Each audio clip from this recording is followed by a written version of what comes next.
All right, everyone. Hope you're all doing good today. Hope you're all doing well. It's time for another episode of Speedruns From the Crypt, your bi-weekly horror hotfix. I am Dices, and we do have some fun games for you today for the holiday season. Before we do get into that, let me just read you a couple announcements we got here. For one, Back to Black 2025, the upgrade to UBAF will be live February 6th to the 9th. Here on Games Done Quick's Twitch channel, benefiting Race Forward. You can catch the action and support an incredible cause. You can type !BTB in chat to find out more information on that. As well, GDQ 2025 will be live from Pittsburgh, Pennsylvania from January 5th to the 12th. You can visit gamesonquick.com and check GDQ 2025 important dates to learn more on that. As well, prize submissions are open until December 28th. Alrighty, so, it's late December, we're entering the holidays, and I thought we would enter kind of a winter wonderland of things. We have a game about winter, and we have a game about the holidays, so we got kind of a twofer here for you. The first one's especially fitting because we're approaching the first week of winter, and I think that game has something to say about that. As well, we are getting an updated version of this game since, well, it just came out, and it is rather unique, even though I think we've had the original on this show before. Anyway, we're going to see a lot of fun here in a moment. I don't keep you away from that too long, but we'll be seeing The Thing Remastered any % with Matt. Take it away. Hello, everyone. Yes, this is The Thing Remastered, released about 2 weeks ago. A couple of things I'd like to mention about this version specifically. A lot of the stuff is the same from the original, barring a few things that don't work, but the main reason why this version is now the best and the fastest is because the original game had a glitch where you could clip through walls and take damage, and it would let you fully regain control. You'll see it in the run. In the original version, it would crash the game every time, so we could never use it. We knew the potential there for it was huge, but you could just never do it. Thankfully, on this version, it does not crash anymore, which is fantastic and saves a lot of time. I'm joined by Bachi, who is going to commentate this fantastic game. If you want to introduce yourself. Yeah, hi, I'm Bachi. I also run this game. Matt showed it to me when the game came out, and I thought it was cool, so here I am. And here to support Matt during his run of the thing. Yes. He's literally been running it for like a few days. But I've been running the original game as well for a long time, like 6 years, so I'm very familiar with the original as well. But this one's probably going to be terrible because I haven't practiced enough, because I am ill. If you can't tell by my voice, I have a cold, so I'm going to try my best to bring it home, but I'm going to let Bachi do a lot of the explaining because I don't want to talk too much or I might end up start having a coughing fit, so I don't want that. Right, so... Yeah, I know enough about the game to... So timer will start when I skip the first cutscene, so I'll give you a countdown. Just get in here. So 3, 2, 1, go. So I'm just gonna skip some cutscenes. I do have a timer without loads on screen, just in case I PB, which I probably won't.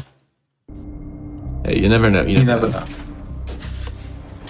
Yeah, so this first level doesn't really have much going on. There is technically a skip, but it's just fall down a pit and land on a spot where you won't take fall damage. It's really easy to do. Anyone can do it on a first playthrough. I did it on a first playthrough.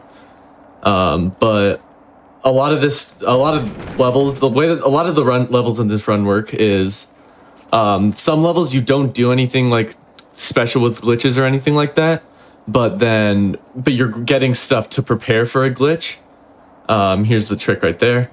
He took no fall damage, so he grabbed a pistol when the computer exploded, and that's going to be used for the next level where there isn't a glitch, but it is kind of necessary in order to progress with the level, and that's the quickest gun that you can pick up to give to partners, an engineer, so he can trust you enough to fix the power or whatever. Yeah. This game has a lot of has a squad mechanic. Basically, they introduced them in a cutscene that we skip for speedrun purposes. But basically, there's an engineer, a medic, and a soldier. The soldier is literally just shoots things. The medic heals you, which you don't see that often, but in the run, but it'll happen once or twice. And then the engineer is the one that like fixes lights for you, fixes power for stuff that you can't fix, because there are some power boxes that you can fix it on your own and some that you can't. So for those, we have to have an engineer. But yeah. I would also like to apologize if the game seems very dark, because it is. For some reason, this version's a lot darker than the original. Where am I? Okay. But yeah, there's not much else to this level. We're just going to be grabbing some C4s and then go into place the C4s in the specific spots and blowing up this area. If you've seen the movie The Thing, then this, first of all, this is a direct sequel, like this is a canonical direct sequel to the movie. And this is the little base that they're in for pretty much the whole movie in its destroyed form, but you're blowing it up again for some reason. I don't remember the exact reason for it, but this game has a story. Really? Apparently, I don't know. It's like some action movie story where nobody cares and just wants to see explosions. That's true. Also, yeah, so this remaster is a very good one. It basically keeps the game as much of the original as possible. There's a couple of things they changed, but for the most part, it's the same game. It just looks better and obviously runs without issues on modern hardware. Yeah. And it's also like, the only issue is the lighting bug that we probably won't even see, but other than that, it's pretty much like the best way to play the game. Yeah. So this level has, I'll just explain it. So there's a few unskippable cutscenes in this level, because generally in-engine cutscenes versus like ones that are like whatever they use, they like this one can't be skipped. There's a couple of them in this level, and then there's one towards the end of the level that does normally trigger, but we time everything with repairs and stuff like that so that we pass so when you repair a specific box, then a cutscene will trigger with some of the little mini head crab things, and they'll generally be, and like there'll be a cutscene there, but since we time everything perfectly, then we'll be past that point and the cutscene won't even trigger. That saves like maybe 4 seconds, but time save is time save. I need an engineer. And like this is where it goes. The engineer's gonna be walking there, and by the time we pass the trigger, it'll be repaired, and we'll be way past the point where the cutscene could even trigger. Yeah, it skips a lot of enemies as well. Mm-hmm. And there's like some fire thing, but we usually walk through fire anyways, because yeah, something with this remaster is it made an easier difficulty and a harder difficulty. And so we play on the easiest difficulty, obviously. So yeah. But this is where this level is where the first instance of the new remastered skip comes in, where we can clip through the wall and skip the ending of the level. Which is slower than the way we like, could do it originally. But. Yeah, but I mean, I did accidentally earlier today, Matt was there for it. I did accidentally do the old way, but it's too inconsistent. But this level is basically just introduce you to the blood testing mechanic in this game, which basically you test soldiers and soldiers' blood, and then it'll show you if they're one of the things, and so that like it's perfect for. But it also, like, that is the thing that breaks this run for the remaster entirely.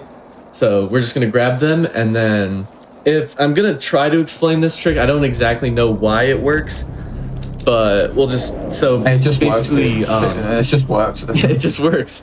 You just basically you deal damage so that you, like, set up a fire so that it burns things, and then when you're taking damage, as Matt explained before the run started, then it'll... let you gain full control back, and then you just run to the end trigger. There is a way to like gain full control, because there is a moment in like a period of time where you won't have full control. Like once the animation finishes, then it'll like teleport you back. So usually we'll just hit the end trigger before that happens. But there's a way to like gain full control again. Basically, you just re-inject yourself, and it'll just work. And then you'll have full control again. You won't teleport back.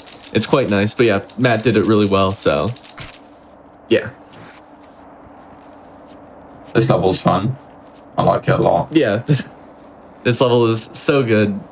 We're definitely not being sarcastic, but Yeah, this level doesn't have a clip, but it's another example of like, well, it technically does, because there's a part of this building that just doesn't have geometry. And then we take advantage of the blood testing yourself to gain trust with soldiers. Like this, he doesn't trust you when you see him. So if you inject yourself right here, then he'll start trusting you, and then you can beat the. And then like he trusts you, and now he'll follow you and go to where you need to go.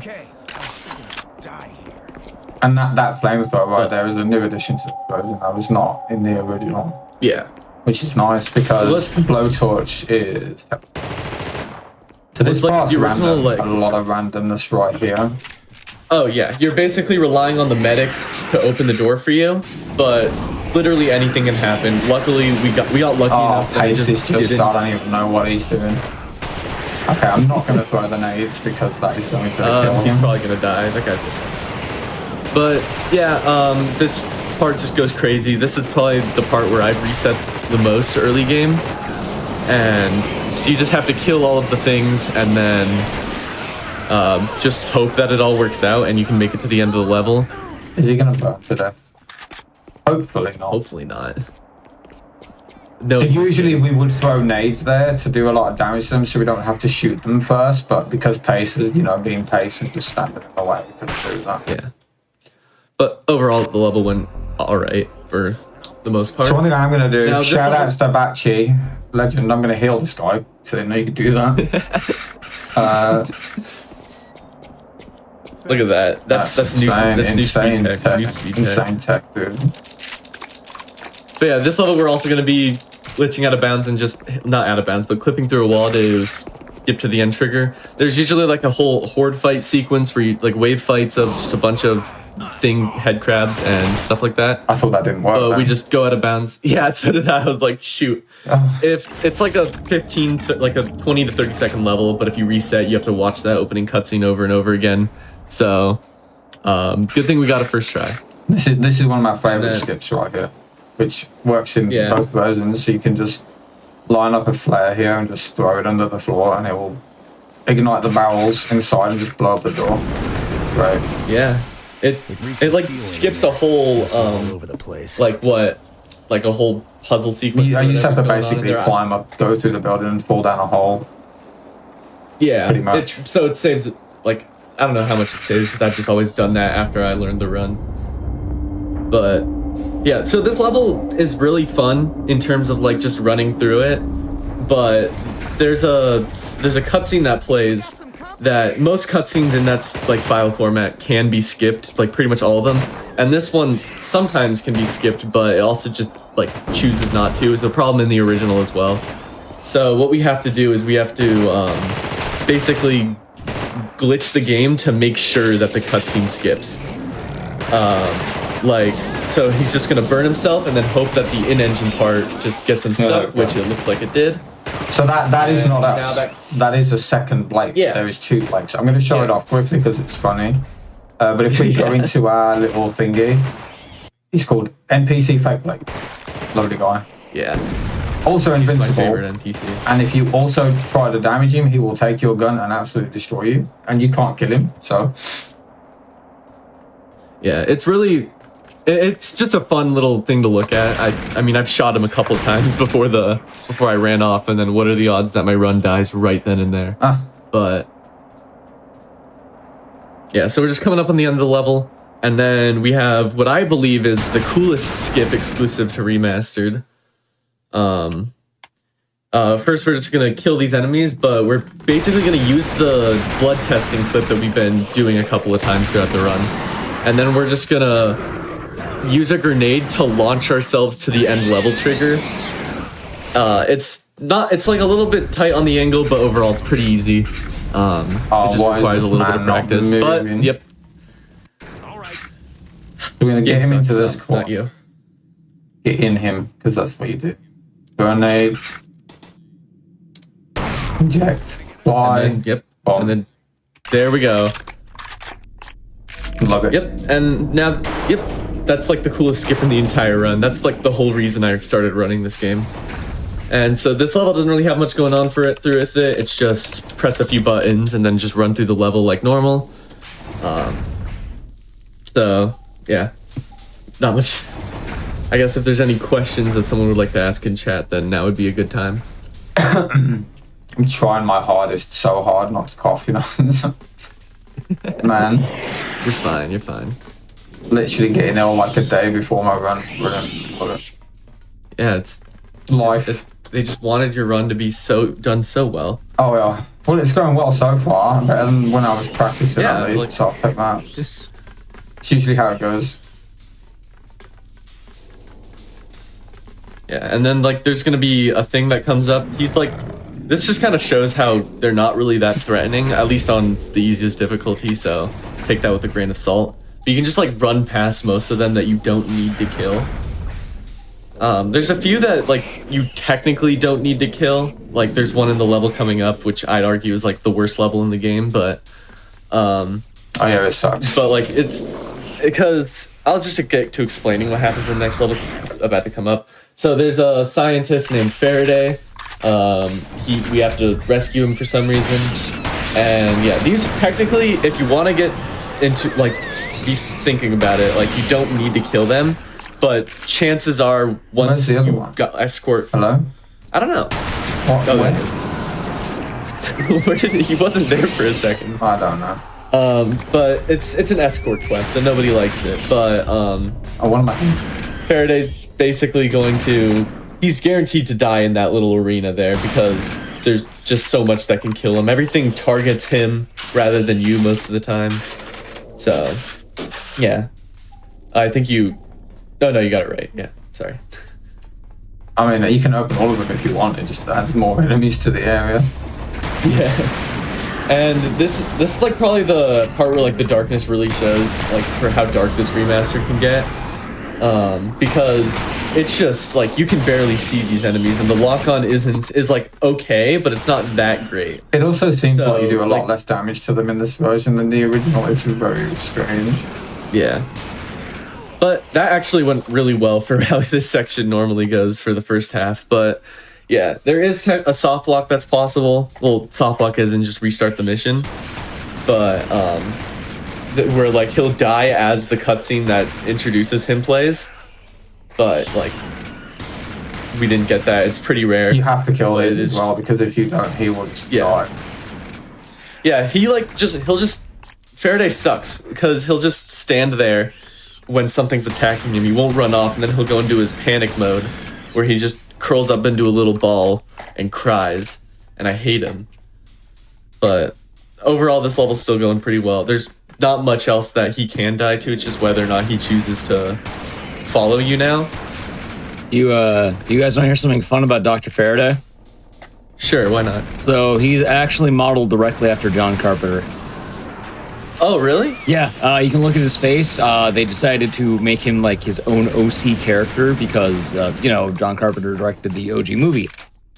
And is also Yeah. a big fan of video games as a whole. That's cool. Oh, where is I it? guess that kind of also like... Oh, there What he is is. it Yep. doing? That's an example of Faraday. I hate this level. John Carpenter. Well, thanks Igdices for the fun fact, because John Carpenter, we love you, but we hate your character. Yeah, yeah. I thought you already so- knew that, Batchy, honestly. I did not. So this level is like we kind of just defeat the whole purpose of this level. You're supposed to get a whole gaggle of troops to fight for you in this level, but we just kind of give him ammo so that he trusts us, and we just take his gun, and then we're just gonna lure the thing into his room and trap him in with there, and now he can deal with him. But yeah, for story context, Faraday was killed because we found out that Whitley, I believe his name is, he wants to use the things as just as like a weapon to take over the world or something like that. Typical action movie shenanigans. So now our new goal is basically to stop him. And we're starting off by running through, getting some people. We're getting an engineer here. This is probably the most cooperative engineer out of all of them, but to be honest. Yeah, but They're all like terrible. none of them are cooperative. Yeah, this one just has the easiest path. That's true. You can run in a straight line. So Give 'em a yeah, little nudge. we're gonna get some weapons, kill some things, and yeah. But this level is probably my favorite casually. I did really like how you basically just had to use your squad to fight for you, because you in combat you give these guys a shotgun and they actually like do really well. So Oh no! Oh no! No! No! No! No! It's terrible when they get near him and behind him, because then you can't. oh yeah, I'm gonna heal him actually. Did I use that on myself? That small area, like with those three, it either just goes perfectly, no one goes into there, or it just goes absolutely horribly wrong, and you just have to hope for the best. Generally, it won't, like, your part NPC won't die, so, but it's still... yeah, and then also we skipped a passcode puzzle where we had to guide one of the NPCs to get a prisoner and to get us a passcode to get in there, but we just memorized the passcode. And then here we're just gonna kill two things. These are really weak in comparison to a lot of them. They don't take that much to kill. Sometimes it's weird, like they'll take a lot more hits randomly. Mm-hmm. And then we left our engineer back here, and then we're just gonna go grab him if he doesn't die. Oh, he is cooked. Oh no. No, I believe. Is he just gonna walk the whole way? He's freaking out. Yeah, that. I'm fine. Just stab him with some adrenaline, he's fine. He's cooking. Alright, that's good. I've never seen that happen before. No, neither have I. It's Ever in my life. Look secure. It's because all the like And yeah. enemies were just bombarding him. I don't know how 7B is gonna go now, but we'll see. Make sure you don't use up your grenades that you get in 7A. Mate. Oh yeah, true. That's how I had 10. I lost them. Yeah. This level doesn't really... This level is just kind of burn things as they come up. Wait, you can open that door on your own? Yeah, you just press the button. I just let them open it. Brother. Maybe that's why my EV is barely below 40 minutes. So yeah, this level is just kind of we leave our squad behind, and we have to open a door to get them to join us so that they can repair an elevator. So we're just going to be running through and flipping a bunch of switches, but we have to repair the switches first. So we can't just flip them and keep going. We have to let the whole level go through. But yeah. There's going to be a fun little clip that we're surprised that they never patched out. It was in the original. It's way too easy to do. But I mean, we'll take it. It's free time save. Yeah, you can just walk over it. He's just going to... Well, sometimes if you don't doesn't get stuck.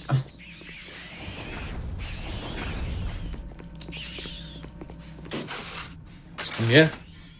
The end of the level is coming up shortly, and then we have maybe...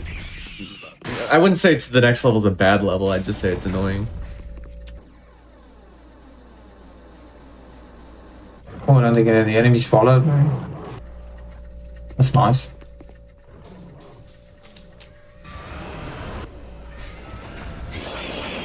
Yeah. They'll sometimes just follow you, and then they'll just bite your toes while you're just trying to you're in a sequence where you can't have any full control. Yeah, we're blowing things up and then finishing off the level. I need an engineer. Oh, come on, dude. What are you doing? Yep, that's... Cooperative, he says. Don't tell me we're gonna die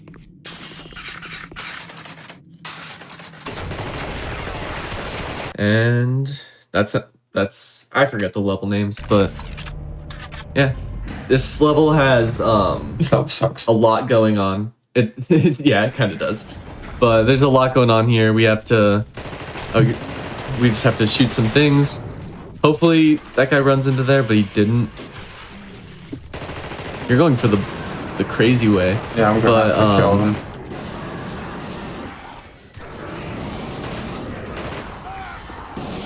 I don't know where that other one went.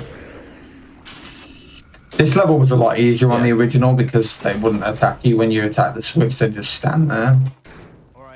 Oh, really? And I'm pretty sure there was only one of them. I can't remember that, but I know that you could just run to the switch and hack it without worry. There was only one, yeah. Oh, so they did that an extra one. Okay, then. Oh, that also sucks. I feel so isolated being the only person who didn't play the original game. But yeah, so we're just grabbing med kits. By this point, like how many med kits you have is kind of important for later in the run.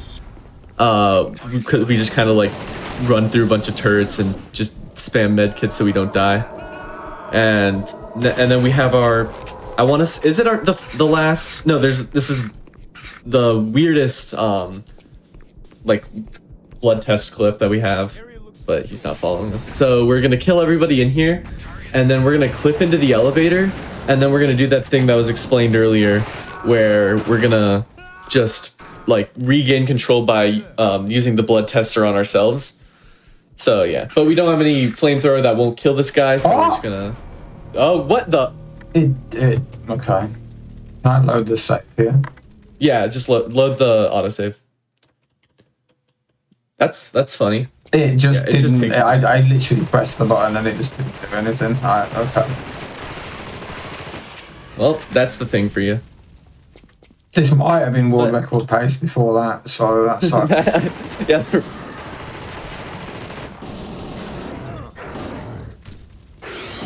But yeah, so yeah, I'll just explain the trick real quick just because we have time. So he's gonna basically do the blood test clip, which we know clips you through walls, but the end, he's gonna try hitting the end trigger, but there's gonna be an unskippable cutscene that plays, and if he can't, like it, by the end of the unskippable cutscene, he'd very likely be, the animation would be over, and he'd have to, and it would teleport him right back to where he did the thing with the blood tester. So instead, he's gonna have to use the blood tester on himself right after he clips through the wall, so that he can regain full control and he won't teleport himself back. It's the only instance of the run where this is useful, but if you like clip out of bounds in random spots to goof around, then you can use that all the time. But at least it's cool that it's in the run at some point. You technically don't need it, but then it just becomes way more random. But so he'll probably be able to pull it off now. Yeah, just do this and hope for the best. Yes, sir. And yeah, just throw the fire grenade and then use it on himself. He burned himself to make sure that he has full control, right? We do that because then if he dies too early, you can't actually finish the level. It'll just walk you back in to where he was. That's why we use it on ourselves again to make sure we don't get walked back. Mm-hmm. And then, yeah, you saw that, like, it said that he failed the mission, he had to restart, but also the next level loaded, so he's just restarting the level that already loaded in. So it really just doesn't matter that he died. It's just fun because because you're supposed to do this whole thing with engineers and stuff, and he can't die. But we just skip the whole thing by clipping into the elevator. Because this game, I don't fully understand. Like, it's like some mix between a quest system and just get to from point A to point B system. Because some things just like the level's just so linear that you just don't need to. That they didn't really need to add any quest system to like make sure you get through it all. But then that's how we were able to do like the grenade boost all the way to the end level trigger because the level's just so linear. But then for like levels like this where you're going into the building and then you're leaving the building, there's an actual quest system, so we can't just skip it. But yeah. And so yeah, this level is actually like pretty fun. It just goes wrong sometimes, but that's just basically how running this game goes. Things just go wrong sometimes.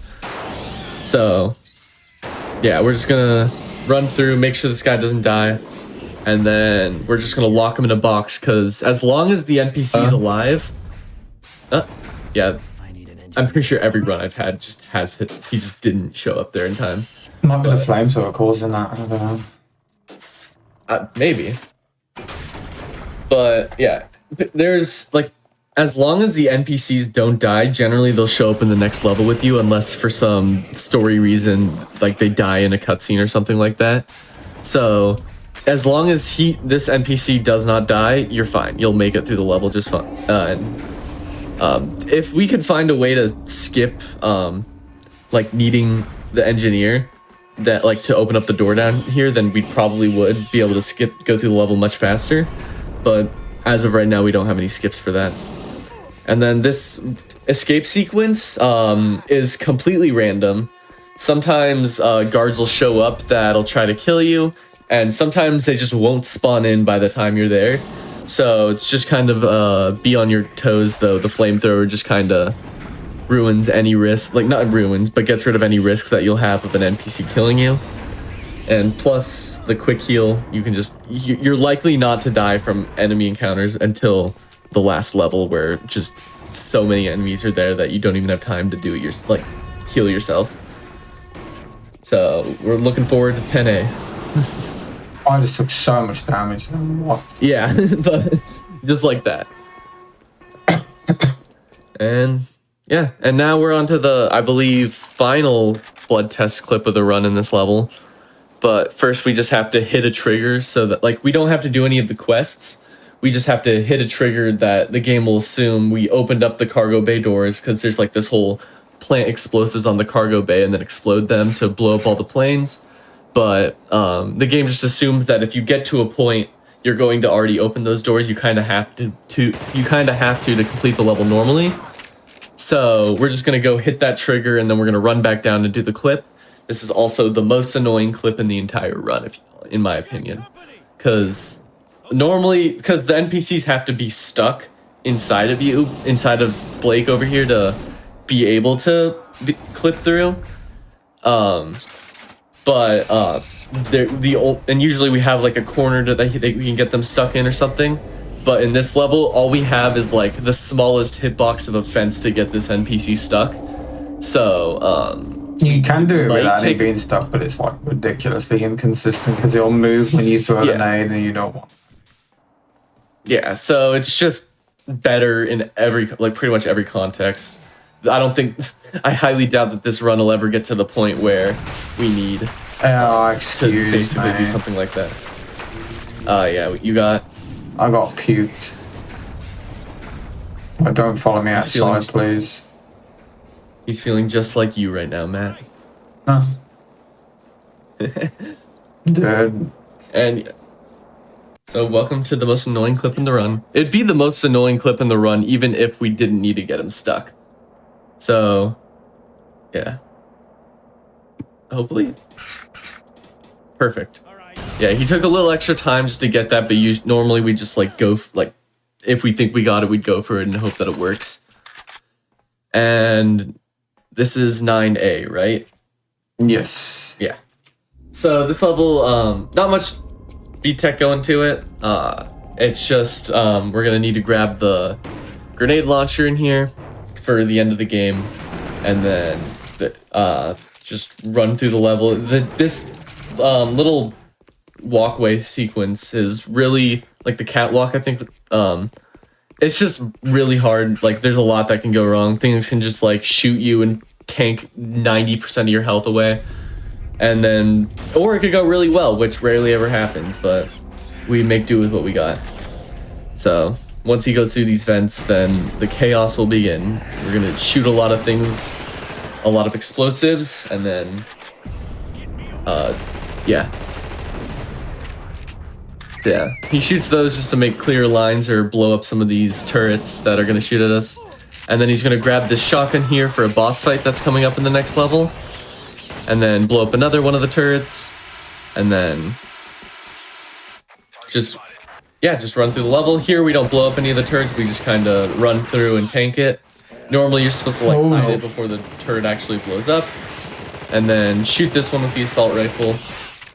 And then finally, Best weapon in the game. He's gonna pull out his taser and do the greatest trick in the entire run. And now we're just tanking through a bunch of turrets that are gonna just shoot at us and just spam medkits. It's kind of like most of the, once you lose all your weapons and you're in the science lab, you're kind of just stocking up on medkits throughout the game to make sure that you don't die here. And then we're coming up on, so now this sequence is like one of them thinks the other's the thing, but we know which one it is every time, so we're just gonna burn them. And then we're gonna have another. And the other guy can just randomly kill himself. Yeah, Wait. I've had yeah, that's what happened. He doesn't trust you. He's not following you. Wait, really? Yeah, you have to reset the level. Son of a... Okay. Yeah. I've literally never seen that happen. Yeah, it's happened to me a few times. He'll just run in front, like sometimes if you kill him, the medic, he'll just not trust you even though you killed a thing in front of him. So, and then he won't follow That's you. weird But though, generally, because I always kill the medic here, and he's like, "Oh, that's chill, dude. No worries." yeah, I don't know. It happens for me all the time where he doesn't trust me after that. So, whatever the thing. Okay.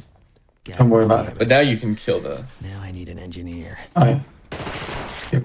He gets in my way. That's And the then reason. so normally there's going to be a whole sequence where you have to like guide this NPC to the door that's closed and he unlocks it. Well, you unlock it from there. But if you just unlock the door from here and then make sure that he doesn't follow you so he doesn't die, then you can just run through and beat He might still the door will die. just be open for you. Maybe. We're good. Okay, he would have died by now. No, he can die when you run through. It's like a glitch. If he's in the wrong part of the room, when you run to the next part, he'll just randomly die. So it might still I thought he happen. was just killed by. No. It's like a. Well- It's like a safeguard to stop him from. I don't know, doing something. He can just randomly die. Like the game's like out to kill him. It's weird. I don't understand him myself, to be honest. But yeah, if he's going to die, he'll die when I run through here. So hopefully not. And I'd say we're good. We're good. I've never had him die past the very beginning of the, like the escaping the little room sequence. So we're just gonna blow up this door. You usually get like a key or something like that, but you can just do that instead. And then we're coming up on the one and only boss fight of the run. There's like 2 or 3, like I guess there's the final boss, but one of the only real, quote unquote, real bosses. Skip the rest. And we're just gonna go underneath him and then shoot him with the shotgun a bunch, and then just burn him for the rest of it. But yeah, what Matt said, we do skip pretty much every boss in the game except for this one. And now we're just coming up on the end of the level. As long as you don't die, we should be fine. And then, so now, once in the next level, things are going to be blowing up, and we just have to escape. The NPC that's with us, he's most likely going to die. And yeah, we just kind of, you can either time everything right so you don't blow up, or you can just like tank it and use your med kits whenever you take damage. It's at most, it may be faster to just tank it, but chances are it's just the same speed. And yeah, so and then there is an annoying segment at the end of this where like Also, it's just two things sorry just for your block you. eyes. Oh yeah, The original was not. there's this a lot of bad bright with all lights. this stuff going on. yeah. This version gets very dark and then very bright. There's no real in between. Target spotted. Yeah. There is a trick that like you can manipulate these guards to get the things to follow them, but Not if that dude it can. just yeah. Usually they block me. But yeah, and then we're gonna have a trick from the beginning of the run show up again. We're just gonna jump off a cliff and land on a slope, and then it won't kill us. So yeah, and that's the end of the level. We're coming up on the end of the run. Well, we're coming up on the last real level of the run.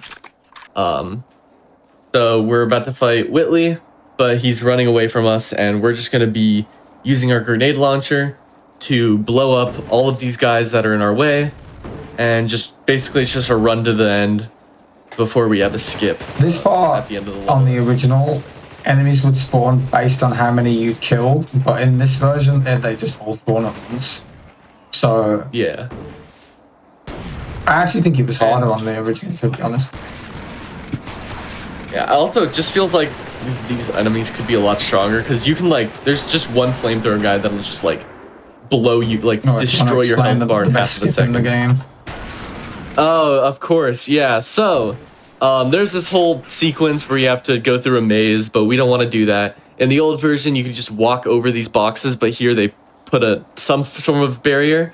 So we're just gonna angle ourselves that we are gonna grenade launch ourselves over that barrier on a slope and hope that it works out. So basically, it's gonna as you're going down the slope, it's gonna blow you up. You have one more shot. We're able to load a save. There we go. There we go. But yeah, as you're going down the slope, it'll and when you blow up, it'll transfer your momentum to push you away, and then you skip an entire section. It's really annoying. It's a cool trick to look at, but to execute it is really annoying. But it's at the end of the run, and we kind of just have to do it. Otherwise, you have no chance of getting a good time. So yeah, but now we're coming up on the final boss. It's just a shooting sequence. There's nothing much going on to it. There's the most time you can save here is just whether or not the bullets choose to hit. So yeah, we're just gonna shoot these barrels, and then if the gun wants to shoot the barrels, It's and very then we're gonna inaccurate be for some reason. yeah. And then the final boss is gonna be this is Whitley, by the way. He turned himself into a giant thing. And did you shoot the last barrel? Yeah, I did. Yeah. Okay. And so we're just gonna be shooting this guy, shooting all the things that he shoots out so he can deal as much damage as possible. And then timing ends once the screen goes to black, right? Yeah, so as soon as the screen goes black, that's time. It's really hard to say time, because it's just whenever it's dead. So as soon as the screen goes black, that's time. And then, do we want to show the little Easter egg that's in the final cutscene? It doesn't take that long. Yeah, go for it. Cool. Yeah, this little Easter egg in the final cutscene, it just shows off a little. If you've watched the movie, that cutscene's just for you. So.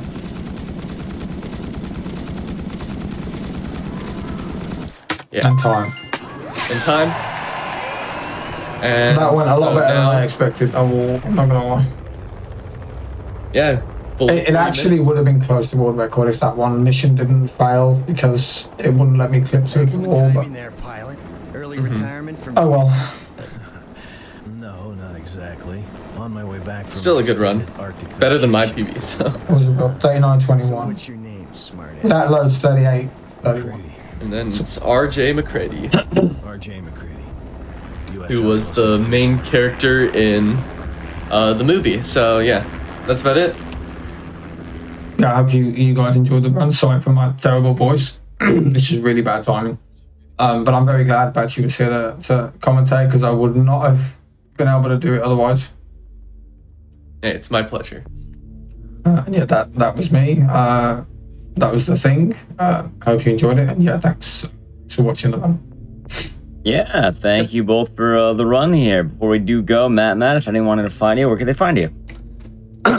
I sometimes stream on Twitch, twitch.tv/MattMatt. Sometimes being the keyword, because not very often. Yeah.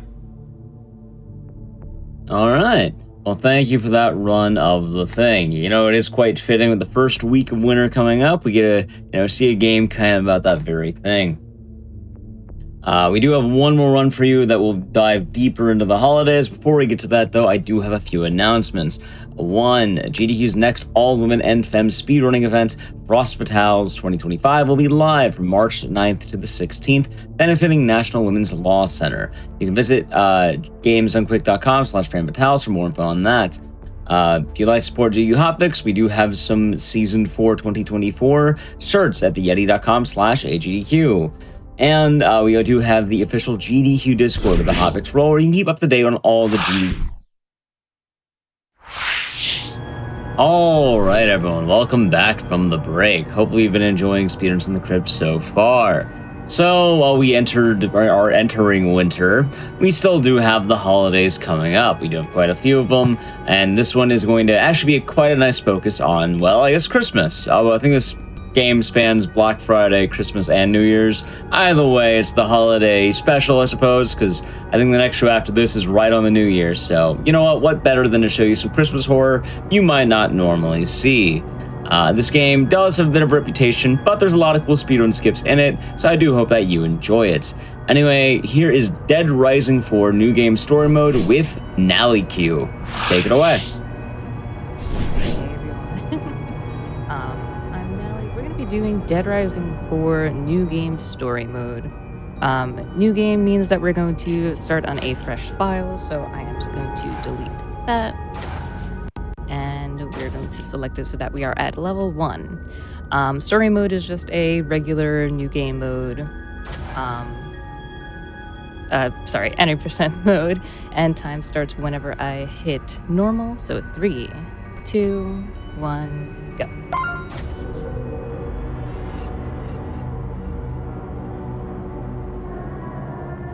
Okay, so the first thing you're probably going to notice is it is in Spanish.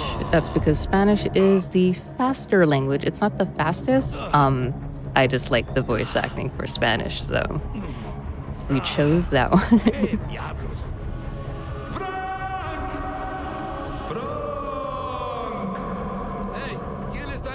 So for this, it's going to be a general prologue. It's a dream sequence, so we're going to see the ghost of Frank's past, I suppose. We need to trigger certain ghosts to progress through the prologue. Once we get around all of these zombies, we just need to go upstairs, and that'll be the end of the first part of the prologue.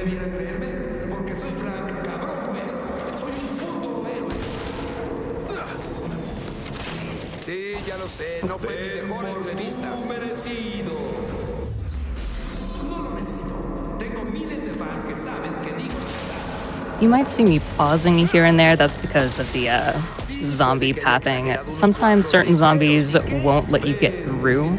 Others will. So I just need to stand in certain locations in order for me to actually attack them. Right, and that is the end of the first part.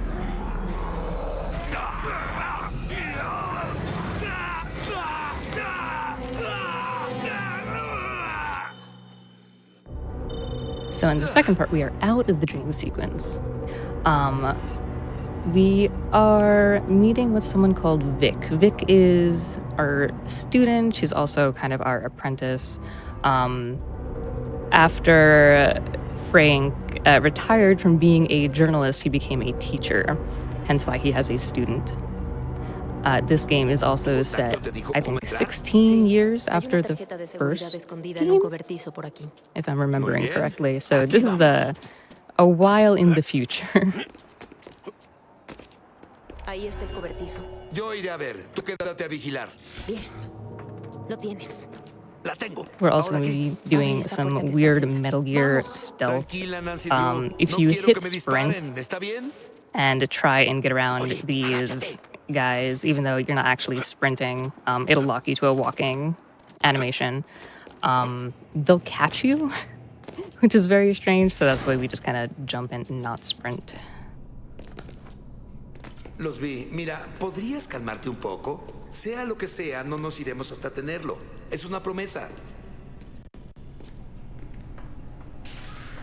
Cállate. And then with a lot of dialogue, we can kind of skip it.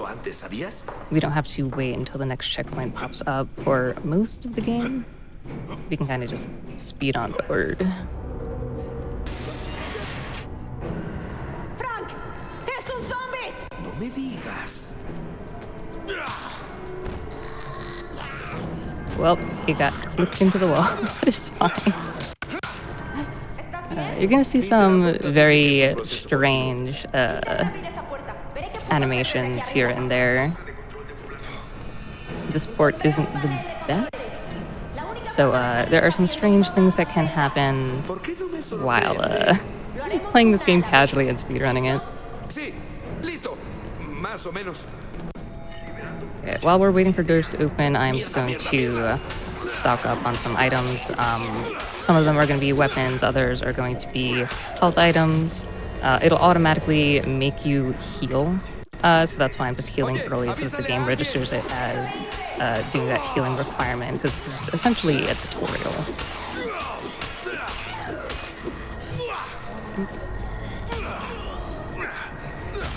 There we go. Vaya, al parecer aún puedo patear culos. Creo que tengo algo para ti.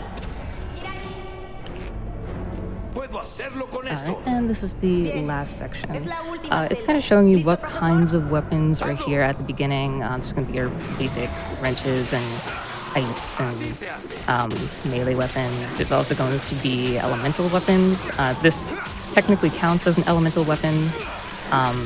It does a little bit more damage than normal weapons, so it's just kind of showing you what exactly is in store in the game. Espera. Voy a bajar.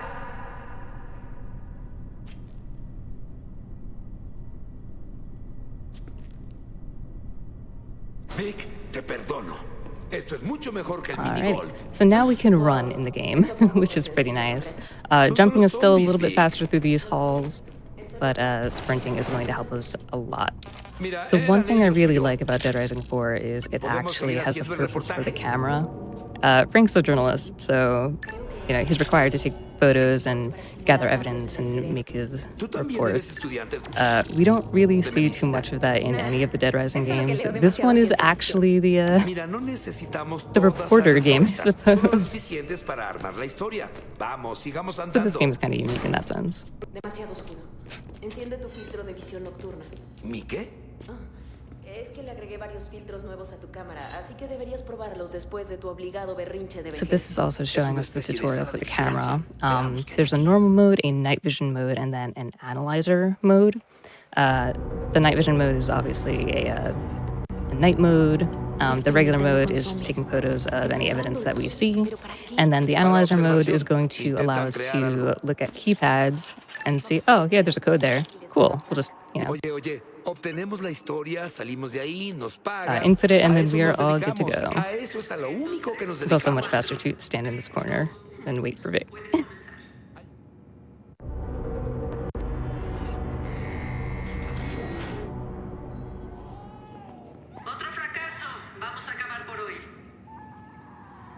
Nunca había visto a un zombie enloquecer de esta forma. Dios, Frank. A lot of this is also going to be lore. Está So sufriendo. essentially, Sí, la the única plot forma of de this game continuar is es there's por a new esta cámara. strain of zombie virus. That's why Frank is back in Willamette to kind of report on what is happening all over again.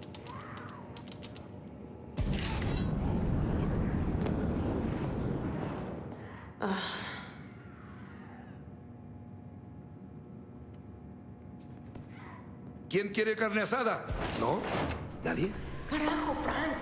Está sucediendo algo a nivel atrocidad de mierda y lo mejor. So not only can the analyzer mode give us key codes, it could also give us other evidence like DNA and stuff when we scan zombies. ¿Sabes qué es esto? Sí. And then we're not going to see it yet, but in a little bit. There's something called money RNG in this game. You can open up random items and ATMs and lockers and stuff, and sometimes there'll be money in them. I don't know who keeps $2,000 in a fridge, but go with them. So right now, that money RNG is pretty good. We'll need money in a little bit to buy something called ion cannons, which are, ¿Qué estás haciendo? I think, the strongest weapon in the game.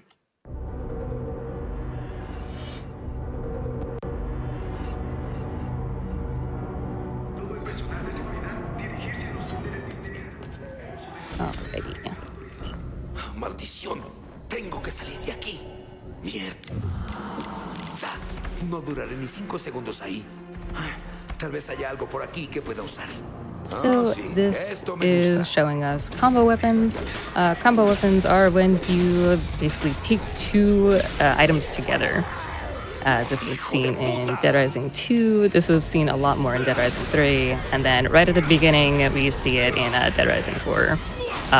Combo weapons are going to be very important.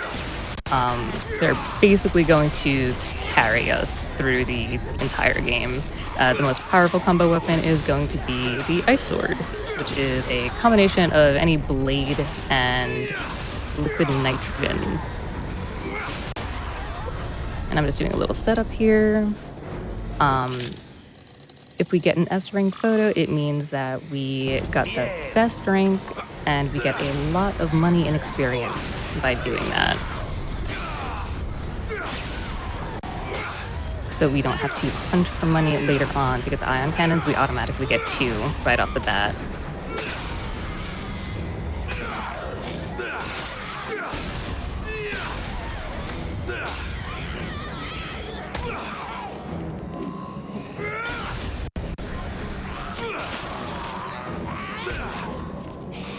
And then when it comes to these zombies, you're going to see the situation of them not cooperating, which is going to be very common throughout this game.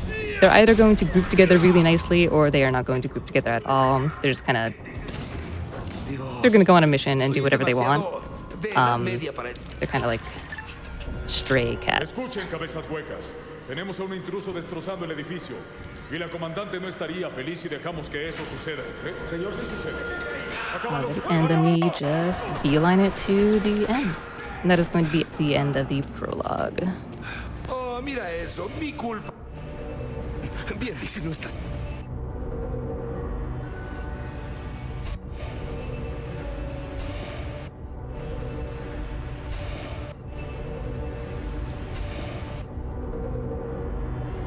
Alrighty, so we are going to meet up with Brad. Brad, I think, is part of the VDC, who's kind of like a anti-zombie corporation. Brad essentially says, hey, you know stuff, I know stuff. How about we work on stuff together to get to the bottom of this zombie thing, huh? And from there, we kind of help Brad, he helps us, and we get to the mystery of the zombie virus in Wilmette. ¿Qué puedes hacer con esto? Maldición, los zombies del food court son lo peor. So what I'm kind of doing here is I don't want to use too many of the blades because we'll need those for the ice swords later on. I'm going to try and manage as much as I can with the health of the weapons. Shouldn't be too bad.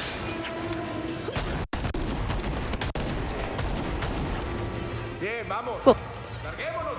And then we just say goodbye to Brad because we don't need to talk to him. We're heading straight to the hotel where Brad is just going to mysteriously manifest.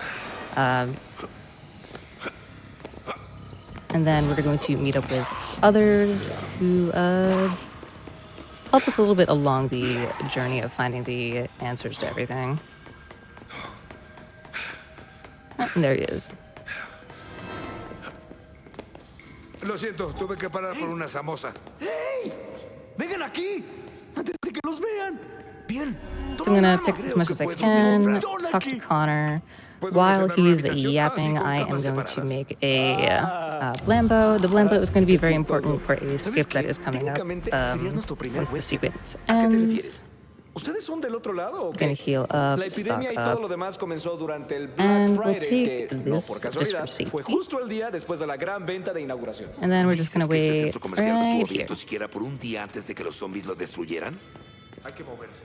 ¿Podemos llegar al pasillo de mantenimiento por esa puerta? There is a skip that we are going to do. The requirement is we have to defeat 10 soldiers in total. However, in between the spawns of these soldiers, zombie waves appear. So in order for that to not happen, we're going to walk in and out of the entrance of the hotel so that the game thinks that we are outside of the hotel and it's going to prevent the zombie waves from spawning. Oh, and we did it.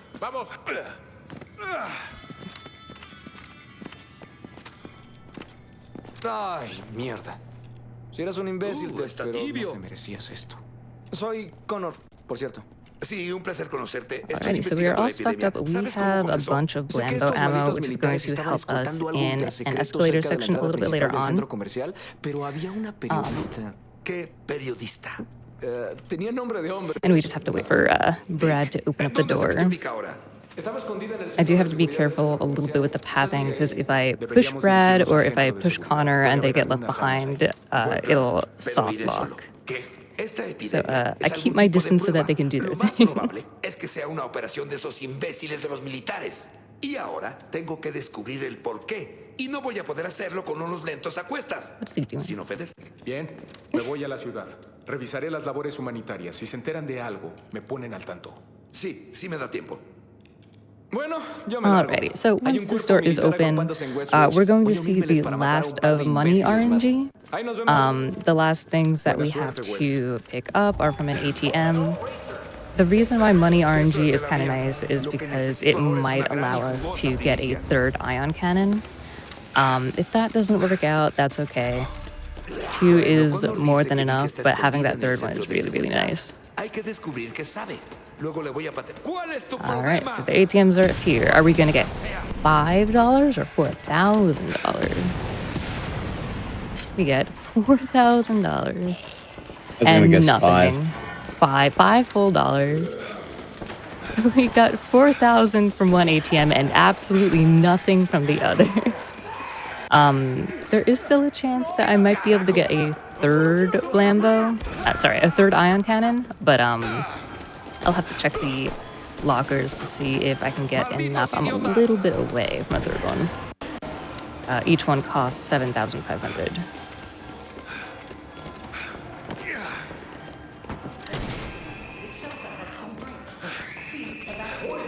Okay, so I just have to be a little careful on these stairs. I'm going to be picking up this shotgun that is in this hallway. It's just going to make it easier on the runners that we're going to see in this hallway. And in the safe room. Maldita sea. Muy bien. La zombificación solía tardar días. ¿Qué mierda fue eso? Alrighty. So all we need to do is clear out the safe house. It's usually pretty quick. There we go. So there's a couple of things that we need to do. This safe house was actually Vic's first hideout, I believe. So all of her stuff is still here, so we're kind of on the hunt for her. ¿Qué pasó? ¿Los mataste a todos? ¿Hace mucho que estás aquí? ¿Sabes algo sobre una reportera llamada Vic? Sí. Estuvo escondida aquí por un tiempo. Dejó algunas de sus cosas. Ahí, mira. Oye, te debo una. Tenía una tienda aquí hasta que alguien dejó la maldita puerta principal abierta. Si necesitas algo, ven a verme en unos días. Esa es la letra de Alright, Vic en so la we pared. have to talk to the computer first, so that we know that there is a password on it. Because apparently you can't read passwords unless you look at a computer first. Mierda. Hace semanas And que lo no and pise behold, the password. este lu- If you don't Mira look qué at the bien. computer first, it actually won't let you take a picture of that password. Entrada principal. Hardware militar. Parece que Vic lo usó para cargar informes. All of that. We're going to talk Bien, to entonces la this epidemia comenzó person en la entrada first. principal While they're del centro talking, I'm going to comercial. stock Y up Connor on the dijo que ion uno de una cannons. milicia privada hacía guardia en la entrada. And Bueno, creo que this is a tendré que verlo weird con mis requirement propios to ojos. progress through the game.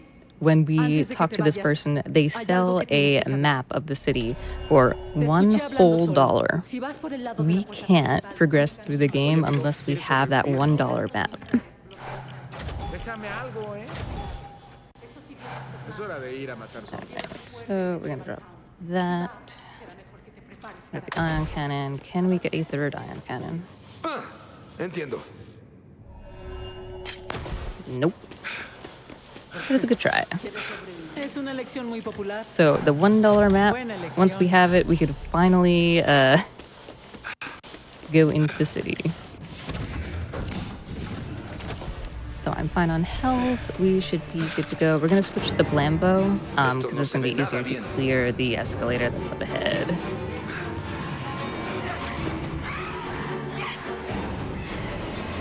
And I just have to manage my stamina. I can't run into the zombies because I will stagger, unfortunately, so I have to kind of be careful where I'm going at all times. There's a couple of ways to clear this escalator. I use the Blambo because I know I'm always going to have extra ammo. I think Icdisis does the Molotov strat, where he throws Molotovs and then rolls up the escalator. I like the Molotovs. It's fun. It's really fun. Both work well. Muy bien, Big Shoe, día 1. Willamette está perdida. Epidemia a gran escala. La horda está por doquier. Miles, tal vez cientos de miles están muertos. Estos idiotas paramilitares solo son una pieza de rompecabezas. We're going to be riding a lot of vehicles throughout the game. Sometimes I might switch to controller, other times I might stay on keyboard mouse. Some vehicles control better on controller, and then some are keyboard mouse. Bigger vehicles are usually KBM, and then smaller vehicles, because they're so volatile, those will usually switch to controller too. And right here, we're going to do a little skip with the Segway. We're just going to ram our face into the door. Turn around, see if we can get a good angle. There we go, we're out of bounds. This will allow us to hit a checkpoint that is through this room. Most of the time, it's going to respawn me back to where I was, but if I reload to checkpoint, it will put me inside of that room that I just smashed my face into.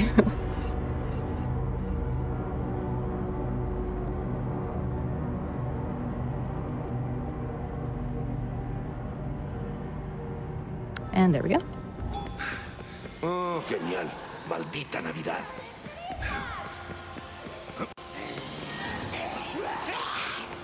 So the one thing that I need to do here is walk a little bit into this hallway, turn back around. There's a little trigger there that you need to hit in order to spawn in the soldiers over here.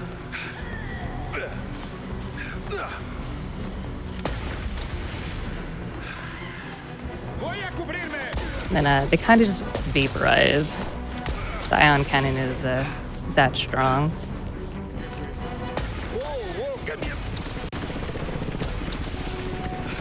It's sort of why it's the most reliable and wanted weapon for this speedrun. You kind of eviscerate anything. There we go. Apuesto a que ya maté a todos los que conocían el código de acceso. There we go. Es increíble lo útil que es este filtro. Por mis huevos rotos, ¿qué carajo? There's going to be a little investigation here. Just going to gather as much info as I can for the report. Once we do that, we're at the end of chapter 1. Toda esta gente hacía fila para la gran venta del Black Friday. Creo que consiguieron más de lo que querían. Estos malditos militares investigaban lo que pasó aquí. Los soldados no hicieron esto. Okay, so we gathered all the evidence. This guy, Darcy, he's going to come out and we're going to talk to him. He is an editor for a podcaster. That podcaster is Paula, who we're going to meet very soon. While he talks, I'm just going to stock up on a bunch of stuff. Gonna pick up this medkit. And then get rid of this base. Because we don't need that. We're gonna pick up all of the, not the keyboard. We're gonna pick up all of the blades. I think we're good here. Yep. Then we are all ready for chapter 2.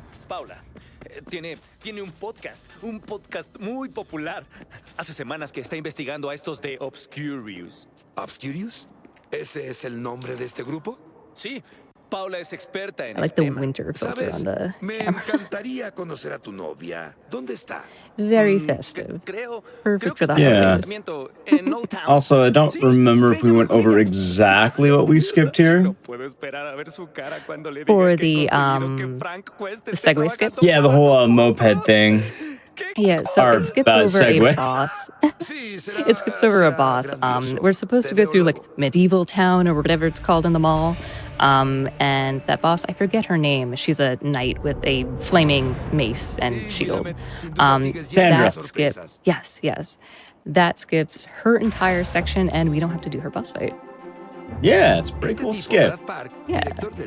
Yeah, I figured we'd just break it down a little bit more since we have the waiting for the game to happen. There's gonna be a few of those moments throughout the run, so I figured, we can always talk about the game and things that might get missed in the shorthand. Yeah. Or I chime in, I'm like one of the, 5 runners of this game. I think there's 8. I think we have 8. I think we do have 8, yeah. Sí, aunque también respondo a, oye, idiota, o Frank, ¿qué? I'm gonna double check here. Ooh, no, we have more. We have 11 Dead Rising 4 runners. Oh, look at those runners. I'm proud of them. Pues me dijeron que tenías algo para mí. This is honestly a very fun speedrun to learn. It's just, there's a lot of technicalities and precision when it comes to learning the run, I suppose. ¿Con qué? Vamos a ser creativos. Toma ese diseño, ¿sí? Because there is a skill tree coming up, and that is going to be what makes or breaks the run for some parts.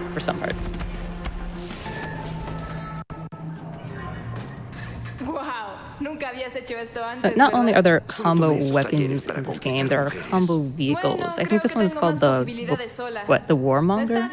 It's like a little truck thing with a machine gun slapped onto it. Perfect. Frank can also just do that.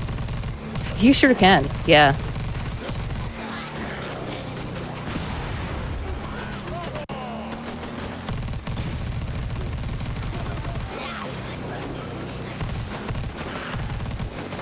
Frank is the handiest man around. He's making combo cars out of his pocket.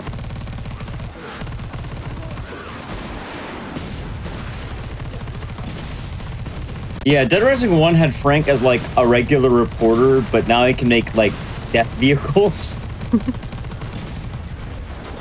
Parece que los Obscurious estuvieron aquí y se fueron a toda prisa. Bien, Paula dijo que la puerta estaba atrás. Yeah, Frank was just some guy, and now he's Guy. So we're going to talk to Paula. Paula is the podcaster that Darcy was talking about. She's just going to give us more information about Scariest, which is like a government thing that is happening. They have all the info about these mutated zombies, and eventually we're going to find out that there are these kind of super zombies with human intelligence, and they are going to use them in their evil plan.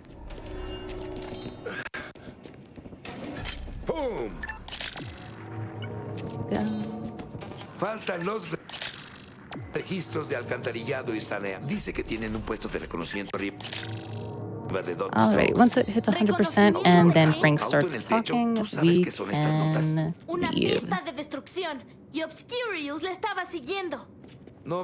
There we go.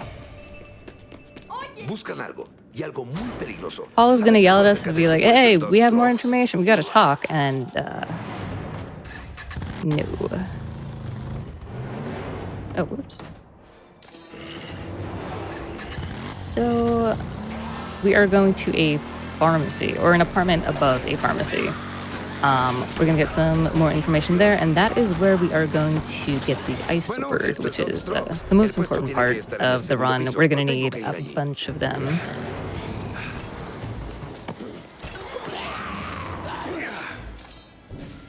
Just didn't want to get grabbed though.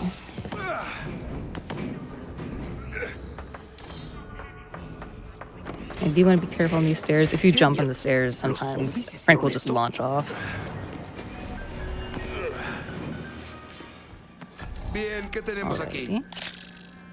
Mierda, ningún zombie. No puedo ver al sujeto desde aquí.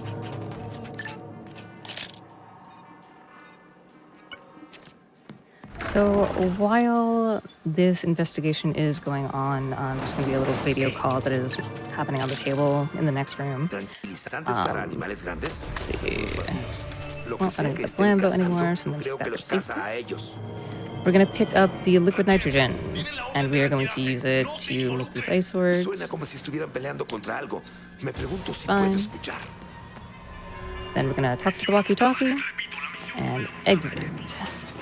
Once we do that, we're going to make 2 ice swords because we only have 2 liquid nitrogens. That will be plenty for now. And then we are going to introduce you to the skill tree. What we're going to do is we're going to put a point in there, 2 in melee, 1 in elemental, go back and just do 1 in the health section, and that is all we're going to do right now. We will need the weapon 1 for this next little section. Not only is the ice sword very powerful to begin with, the skill tree that I just put points into amplifies that. So it's going to do almost triple the damage than what it would have without it. It's going to heal just in case.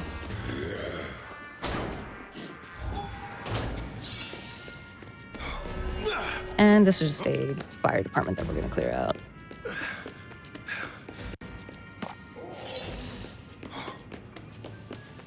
So usually it would have taken about 4 hits without the skill tree.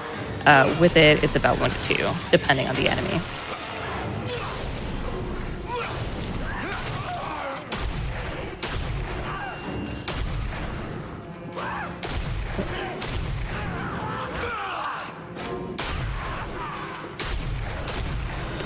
This one got stuck in the wall. There we go. Se supone que este era un punto de repliegue de los Curious.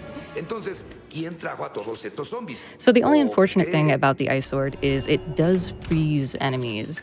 When the enemies do freeze, sometimes they'll get clipped into walls. Sometimes they'll just you won't be able to see if they are alive or not. So you either have to hit them all again or shoot them just to make sure that they are dead. So you just have to keep it in mind whenever you're using the ice sword, because you can't progress through certain areas without killing all of the zombies. So the ice sword is mostly good for what it is. Disculpa, creí que eras de los malos.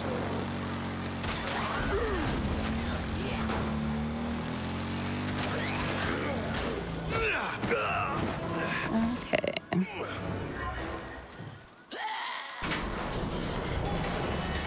So we are coming up on a mini boss. Not only does this game have main bosses, it does have little mini bosses that you have to kill before you can progress through the game. There's no way around them.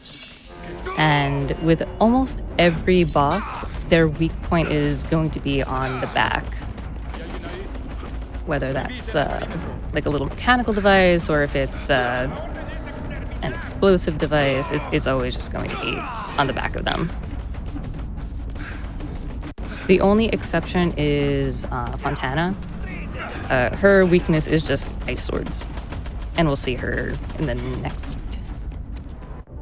2 chapters. So what I'm going to do is I'm going to wait for this dude to charge forward so that he can expose himself. Once he does that, I'm just going to jump slash. Quick hit.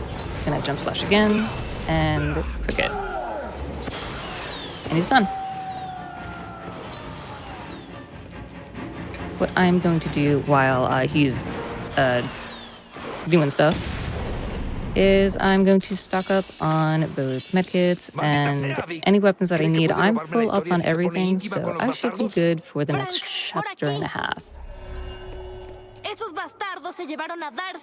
This is also the only section where I can't walk away from Paula, so we have to wait for her to stop talking to go through the gate. Está bien.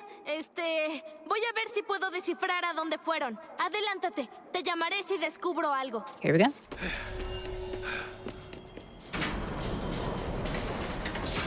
Bueno, ya me cansé del club de noticias de niños elitistas. Debo concentrarme en lo que sucede. So when it comes to clunky vehicles, keyboard mouse is going to be better. It just turns nicely. With smaller vehicles, like this one right here that I'm going to switch to, it is much better on controller. For whatever reason, keyboard mouse is very, very sensitive when it comes to the smaller vehicles. So I'm going to be as careful as I can, because I just can't reach my controller right now. You might see an instance or two where the ATV gets launched into orbit. Normally that happens in a little bit.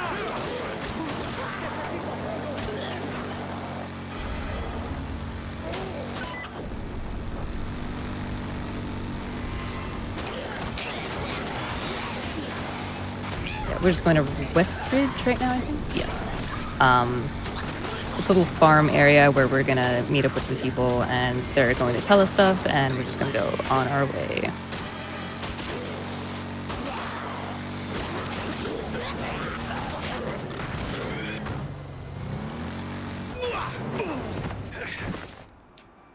Perfect.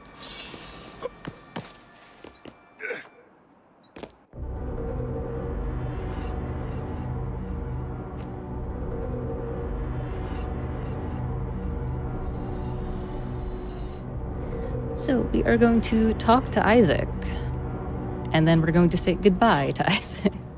West, por aquí, hablemos.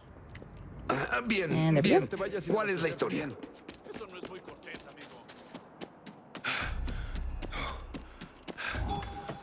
Most of the time you can ignore a lot of what people are saying. There are only certain parts where I'll stop because we have to listen to it.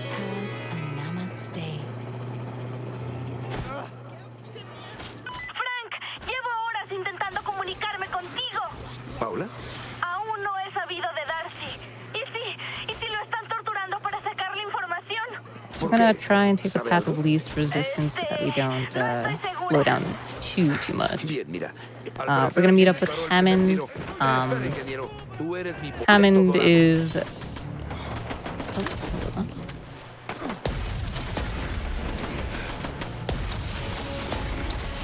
There we go.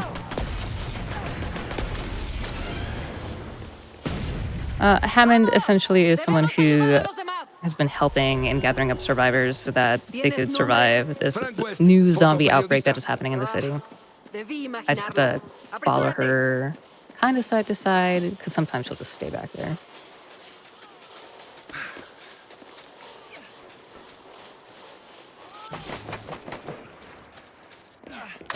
Chicos, con un demonio. Frank, necesitan atención médica. ¿Puedes mantener a los Obscurious lejos de nosotros?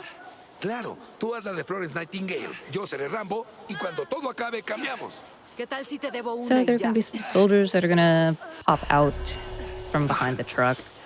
We're going to see how powerful the ion cannon is here, because not only can it kill enemies in one shot, it can also go through multiple enemies. So I'm going to try and stack them up as much as I can so that I don't waste too much ammo.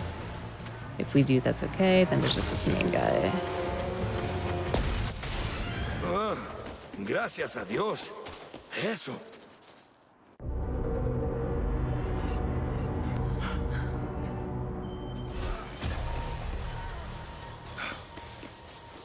And now I get to drive a tank. Sometimes Frank will get very confused and pop out the top like that. I don't know why that happens, but it just does. Me está ayudando a meterme en la represa donde Obscurious puso la trampa para el monstruo. We're gonna try and not to flip the tank, because the tank likes to flip sometimes. Eso me sería de mucha ayuda, Brad. Gracias. And we're just heading to our first actual boss fight. Acabo Acabo de encontrar unos análisis. Esta epidemia es inmune a la vacuna y al Sombrex. There, we're going to be seeing some neat tech that we did with the mini boss. See, like, I hit a zombie that was just there on the ground, and it just kind of launched the tank. You always kind of have to be careful with the environment. Frank, ¿ya investigaste aquellas pistas? No quisiera que perdieras una buena historia. Bien, pues veamos. Serán presa de la evidencia que ocultan.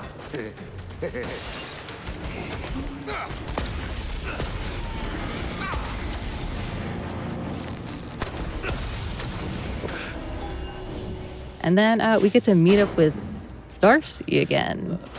He's tied up in the dark. He was captured. We're just gonna have to turn on the lights and help him. Kinda.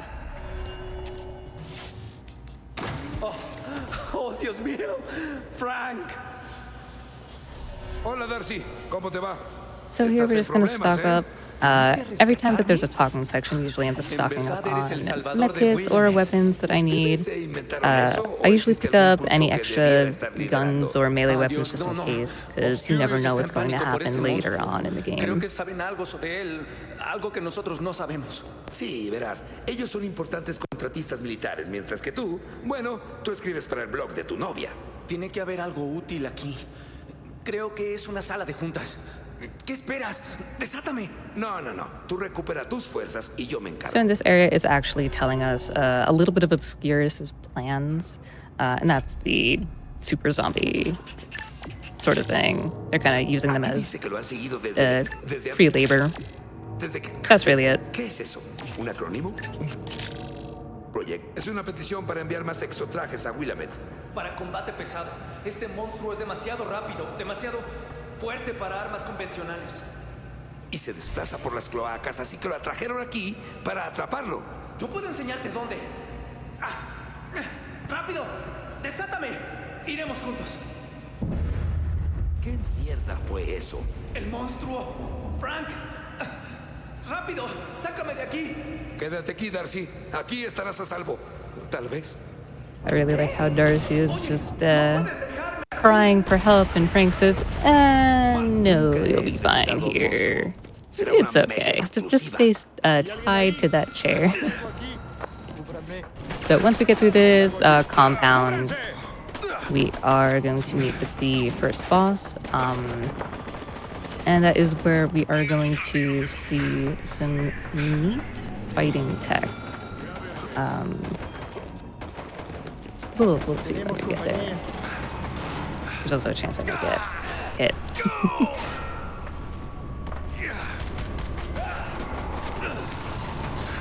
Okay, cool. We are home free.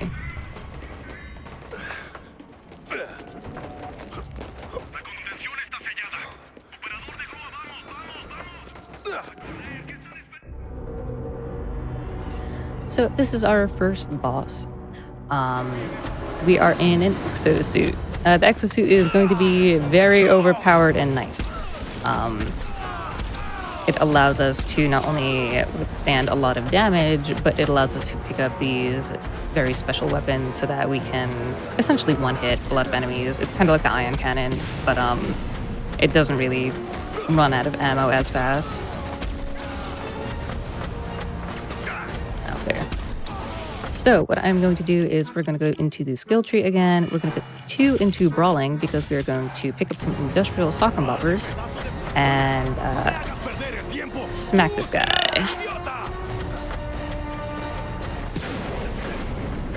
Hold on.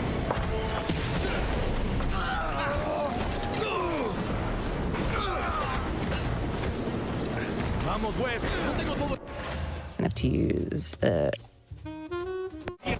emergency health because he is being very rude. There we go.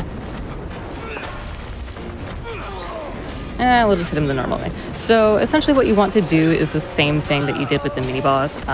For whatever reason, he just keeps turning. If you can hit him like you do with that mini boss that we had in the beginning of the game, you get those one-hit quick hits. He's just mean.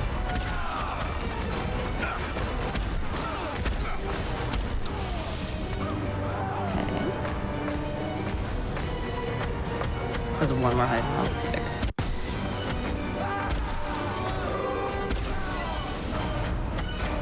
Cool. We're just gonna pick up some health because he's being kind of volatile.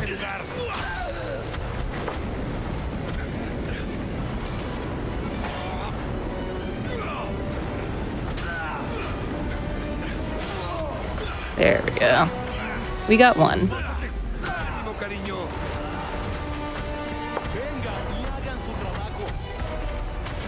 And we have one more wave.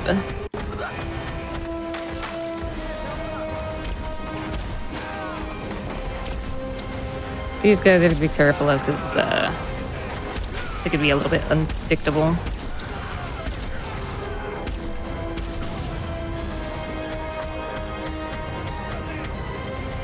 There's one more. There he is.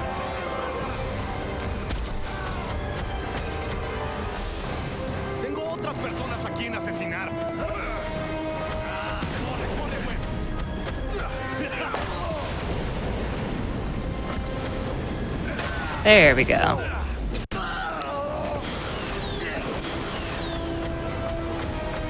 Not the best fight, but we made it through.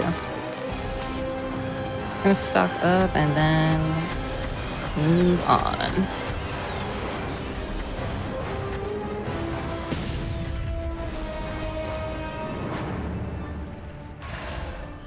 And that's the end of chapter 2.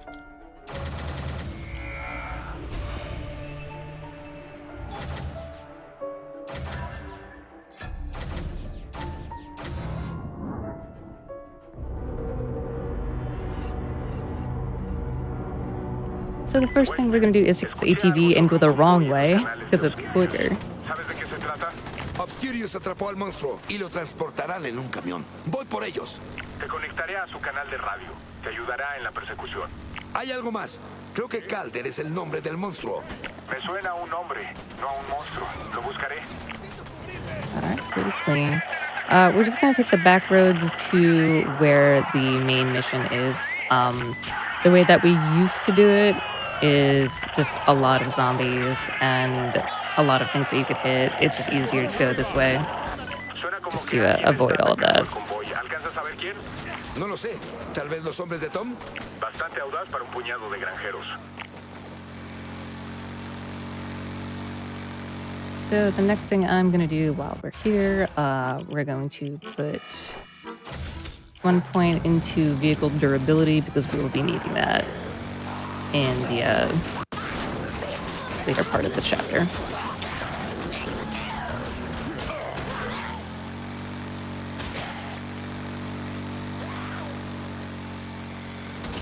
¿Qué carajos ocurre aquí?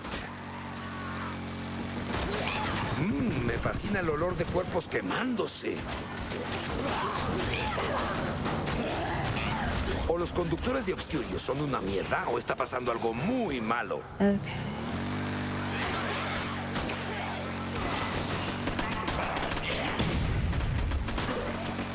So we are going to just launch off of this ramp and eject ourselves. Weirdly, we don't take a ton of damage when we do that, but if we roll off the top of that ramp just with ourselves, we take about 200 damage.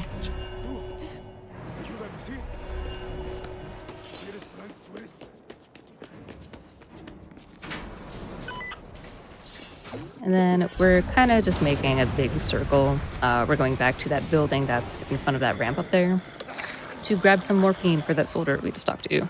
Está bien, lo pensaré.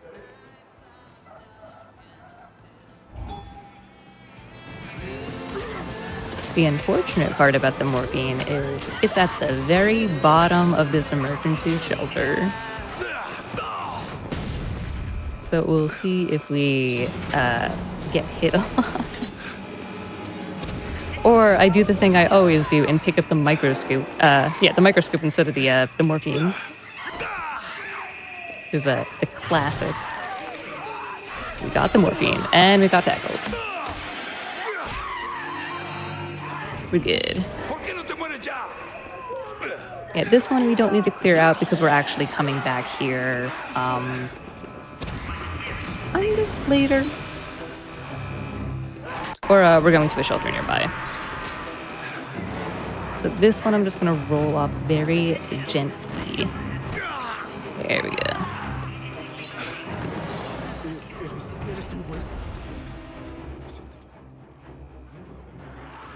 Where did you come from?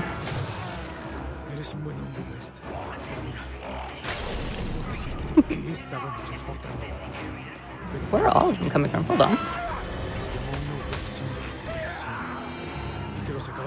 That's funny. I think they followed me out of the shelter. There we go.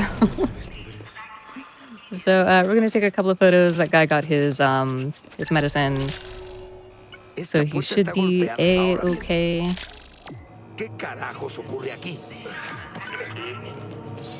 And we can continue on. I don't have any health right now, which should be okay. I just need to manage my stamina as much as possible, and we should make it to the end of the train section to meet the subway. ¿Hacia dónde huiste? Brad, hubo carros de tren desperdigados por todas partes. ¿Crees que Calder hizo eso? Por Dios, eso espero. I'll wait for my stamina.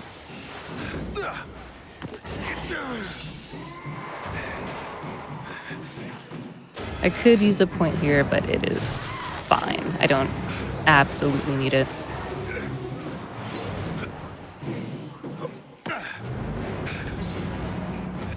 We're also going to come up to a section. It's fine. I didn't know that this was even here. I was watching Ecdysis one time and he just ran through the flames instead of going through the zombies. Which, yeah, that's a little bit quicker than trying to fight the horde.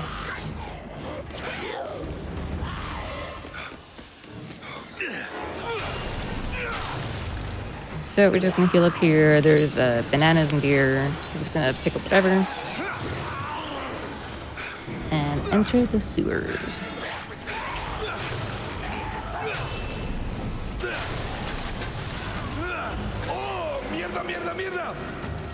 So I'm just gonna make a ice sword real quick. And then we are gonna be good going to chapter 3. Or 4. El camión lleva a los túneles de las viejas cloacas. Brad, ¿estás ahí? Mierda. The only thing I really need to be careful of here is the sewers.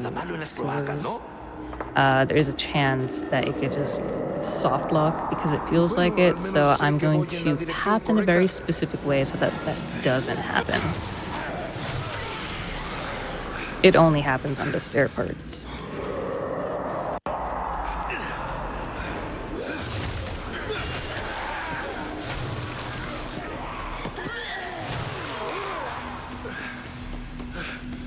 If there are any bladed weapons along the way, I might pick them up. If not, that is okay because I'm actually doing pretty okay on them.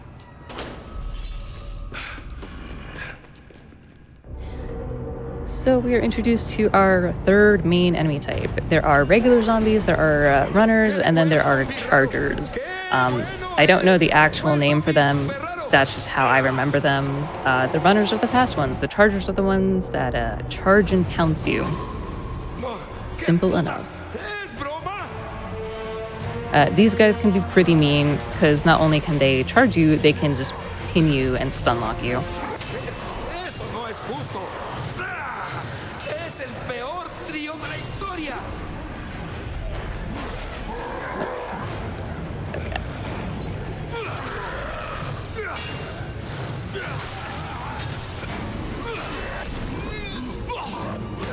So sometimes you can actually get locked into that grab animation, and then you have to restart from checkpoint to make it stop, which makes these chargers kind of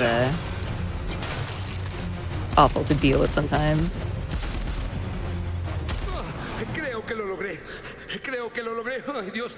Creo que lo logré. So we're gonna put the floor sandwich. And yeah, I'll take that shotgun just in case. And then we get a call from Dr. Blackburn, who I believe work with Dr. Barnaby, who was in the first game.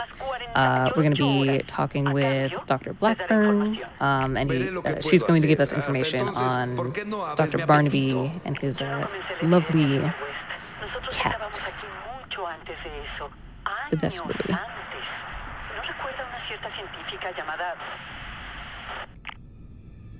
Doctora, doctora Blackburn. Eso no sonó bien.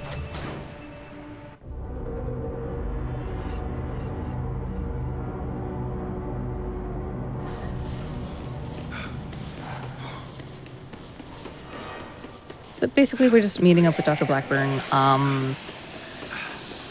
We are going to be taking two types of vehicles there. One of them is going to be this this beauty right here, and then the other one is going to be a bike.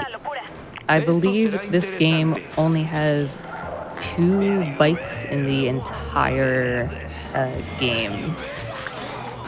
So we're going to see one, and then we're never going to see it again because we only use it for that one time.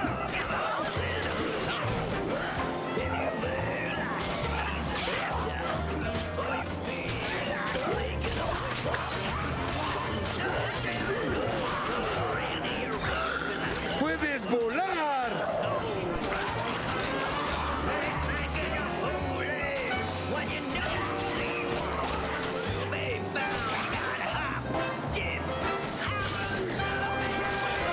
Also, I may have forgotten to mention it, but I'm using a DLC skin for this game. That's why all the zombies are elves. They don't normally look like this, but for the holiday season, I figured, you know, bring that festive cheer.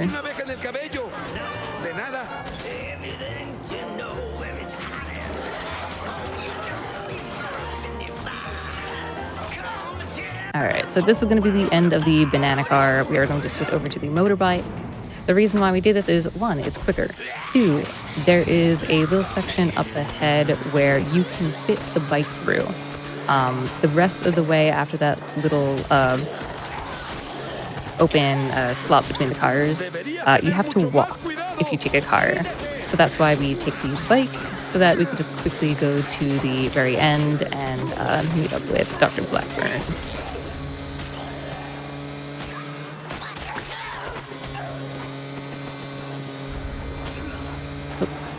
And that is an instance of smaller cars kind of going out of control. They'll just launch themselves. They're very, very sensitive. And we just need to take care of these soldiers here because they are actually guarding the house. I just need to manage my health. They can hurt us pretty badly if we're not careful. And there's one more hiding somewhere. 2 more. Okay, cool. We don't have to pick up anything on the outside because everything that we need is going to be on the inside of the house.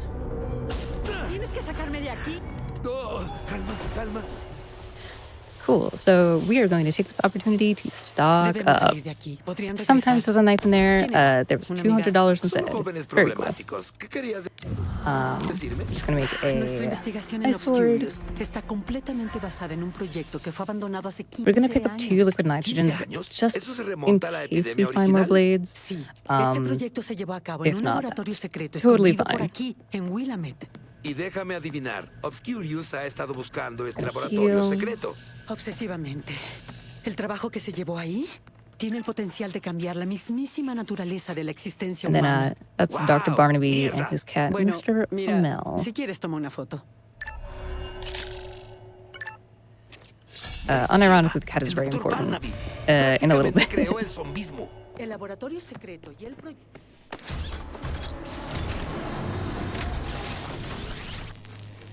Sí sabes dónde está el laboratorio, ¿verdad?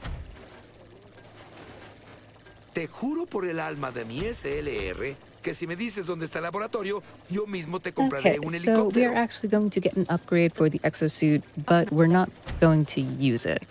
There's no need for it, and we're never going to see it again. This is just so that we can mow through all of the zombies that are outside so that we can get to our next destination. Adoraba ese puto gato. Escucha. La lucha debió atraer a la horda. No, esto Hay un podría ser exotraje en la otra habitación. Eso es. Póntelo y Ahora sí atráelos para siento que el yo pueda poder. escapar. Ve. Now we are a walking Slurpee machine.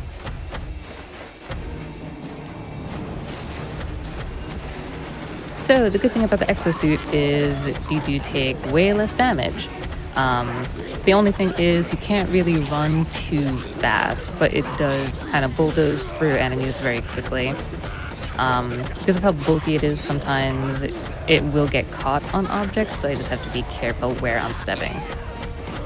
And then the good thing about this suit is you are very overpowered. The bad thing about this suit is if you do attack certain areas around certain objects, they may or may not launch into orbit. Sometimes when you do ground pound there next to the tank will proxy off of the trucks that are right behind it and just launch into the clouds. It's very funny when it happens. It's very sad when it happens as well. So we are going to the winery. The winery is where Dr. Barnaby's lab is. And we're gonna find out what he's been working on, which is zombie-related stuff. There are two ways that you can drive up to the winery. One of them is using the ATV, the other is just on foot. They're both the same amount of time. The ATV is just, 0.5 seconds faster. Wow, qué buenas cosechas, Barnaby. Ay, no es cierto.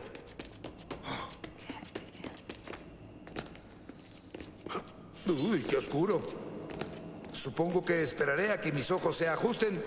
So in the winery, we're going to use this time to stock up on whatever we need.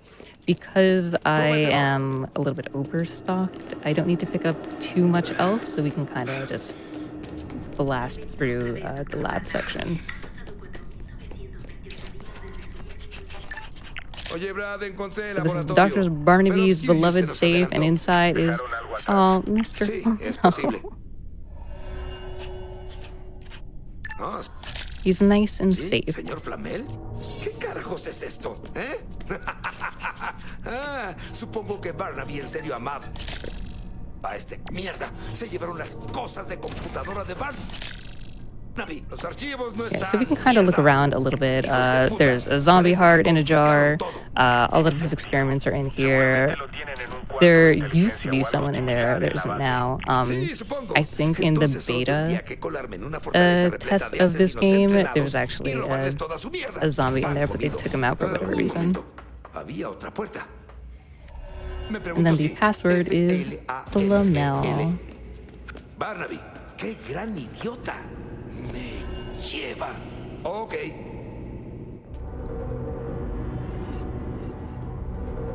So this section is another wave section that we can't really avoid. We kind of have to do it. Where's he going? Hijo de puta. There he is.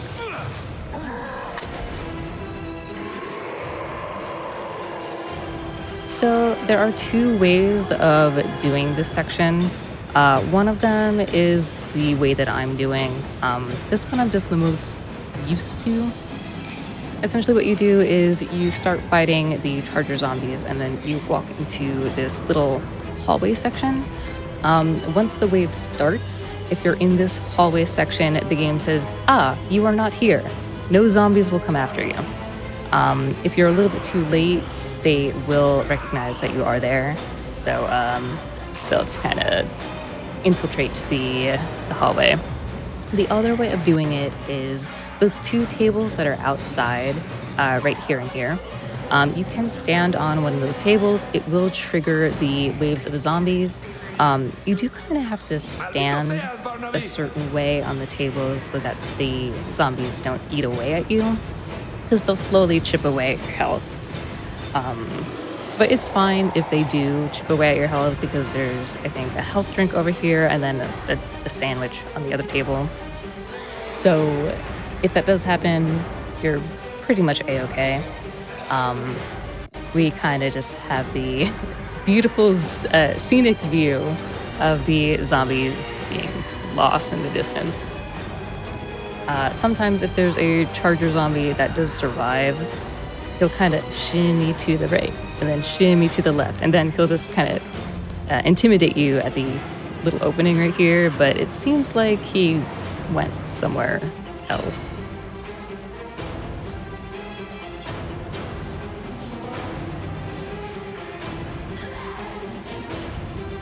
They are doing a whole lot of nothing over there. Should be another maybe 40 seconds, 30 seconds.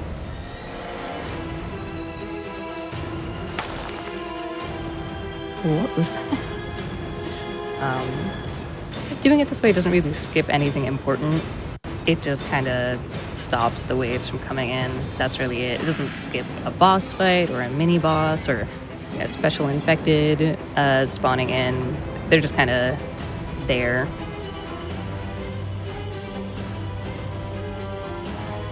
Should be another maybe 15 seconds, 10 seconds. And then this door behind us is just going to open up.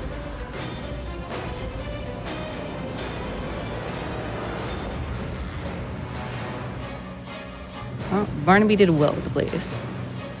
And with that, we're just gonna kind of scoot on over and leave. And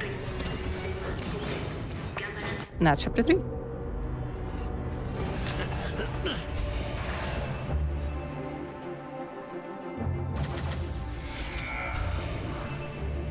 So, chapter 4. Chapter 4 is probably the second hardest case in the game, in my opinion. There's just a lot that can potentially go wrong. It's not going to be detrimental to the run at all. It's just a lot of very weird quirks of the game. Vamos, ¿solo te tomará qué? ¿Una hora? No más que eso. ¿Por qué susurras? Si quieres hablar, encuéntrame en West Ridge, donde están las casas grandes. Voy a ocultarme. Hablamos luego. Espera, ¿en cuál casa? ¿Hammond? Oh, qué bien. Tendré que ir de puerta en puerta. Hey, Frank, oí rumores sobre mierdas raras en tu área. Perfectas para el evangelio de los no muertos. So, same thing again. Path of least resistance. The ATV is very unstable on these roads, so you're gonna kind of see me snake around a little bit. But the easiest way to remember where to go is right, left, right. And then once you see the this house up ahead, the dark house, you just go through the little fence over here, and you are at Hammond. Nice.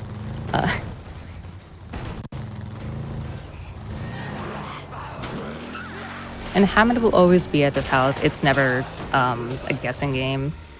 Whenever you do want to do this section, it's always going to be this house.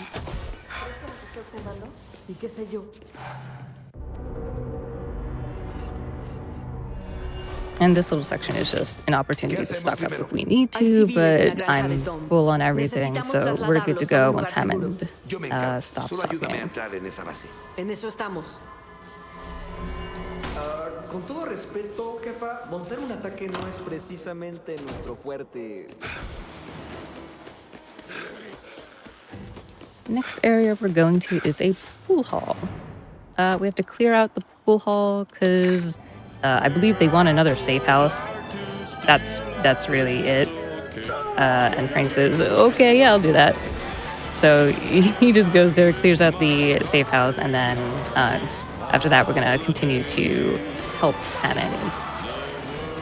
What we're going to do is we're going to put another point into vehicles. This is going to help us push through hordes a little bit more. It doesn't do a lot, but it does help a little bit.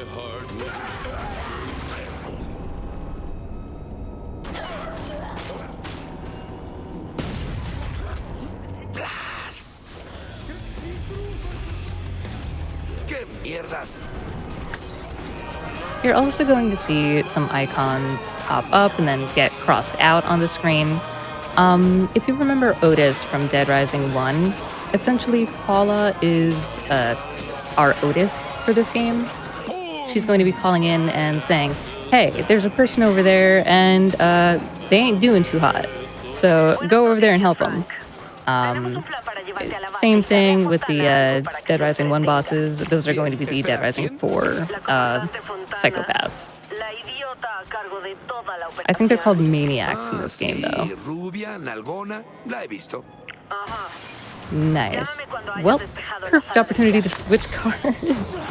Because we'll need it for the next section if we don't have a performance car over there. This one's also a little bit faster, which is nice.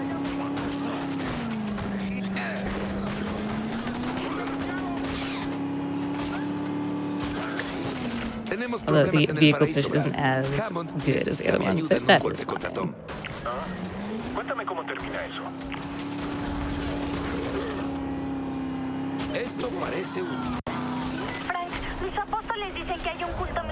Alrighty, so sometimes there'll be a car.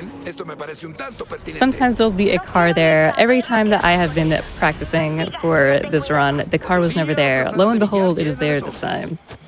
The lucky performance car. At quick glance, maybe a Mustang. No idea. Blue fast car.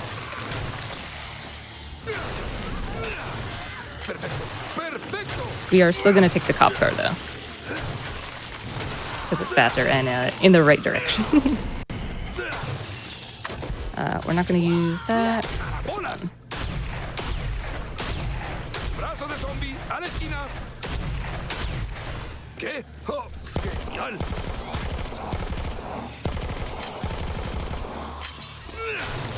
There we go.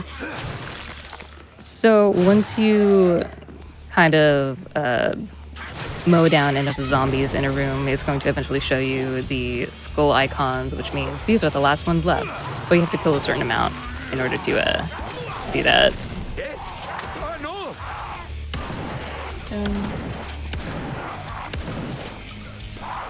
Let me get this guy first. Cool, and then he's just right there. And we can just leave. That was our only mission, just to clear that out. Este sistema de intercambio postapocalíptico me gusta bastante. Nice.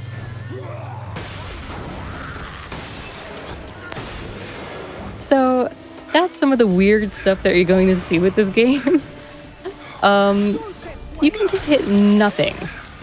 Nothing at all. And yeah, cars are not going to be happy with the nothing that's in front of you.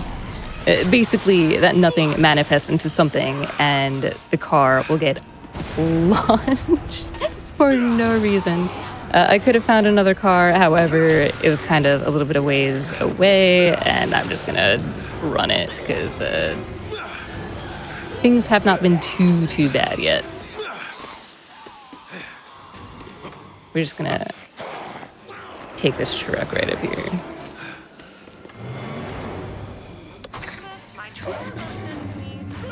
¿Dónde estás, Frank? ¿Fuiste a echar un vistazo a los raritos que mencioné en mi mensaje? Procuro mantenerme al tanto de mi gente. Eso es. Toma ese paquete y podremos comenzar. So what we're doing is we're breaking into a military reserve. Fíjate si puedes encontrar un punto débil con tu camarita sofisticada. Lo encontré. Bien. Prepara la carga y aléjate. There we go. Ahora ponte a salvo, Frank. Repito, sal de ahí. The reason why we're doing that is because there is more information on the inside of this military reserve. Dijiste que querías entrar. And this is, you know, the only logical reason to get in there. Nice. So just gonna heal up, and this is another exosuit section. Sometimes some weird things can happen.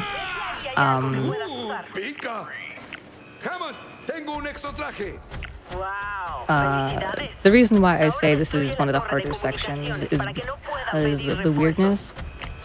It's not necessarily difficult, but there are a lot of technical issues that can happen softlock wise. Again, we can fix them very easily. It's just unfortunate when it does happen.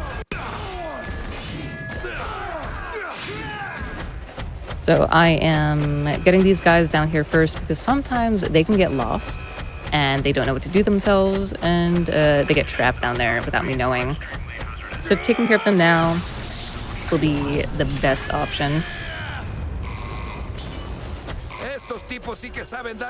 What we're going to do is take this guy's machine gun. You and them. Cool.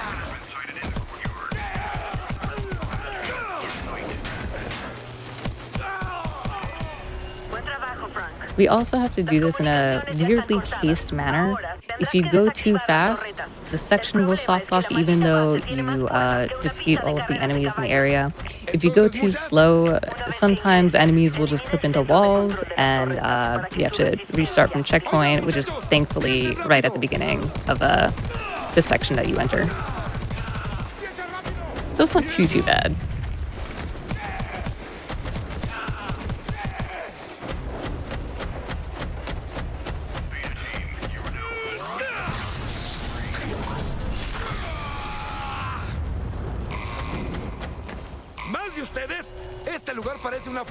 And then with these guys, we're gonna get them first, because sometimes the game will get confused and say that these guys are still alive while this guy is defeated. We should be okay. Another jump slash. Same tech as that first mini boss. Cool. And then this section right here is going to be the scariest section. There's a lot of enemies with flamethrowers and a lot of enemies with machine guns. We just kind of want to be careful and keep an eye on our health to make sure that we don't lose too much. We're fine. Should be good. Yep. Once we're out of that section, we are home free. Yeah, that last section can get a little bit scary sometimes because they can kind of juggle you a little bit, which isn't nice.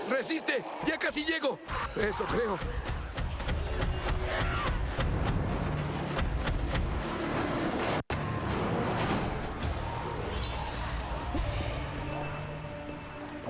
So we're just going to fully heal up. I don't need to put any more points into stamina or health yet. We're probably going to do that at the beginning of the next chapter. Bien, debo encontrar la investigación del Dr. Barnaby. Brad dijo que estaría en un tipo de cuarto de inteligencia. Debo echar un vistazo. West, intercepté otro de los informes de Vic. Sale, reprodúcelo.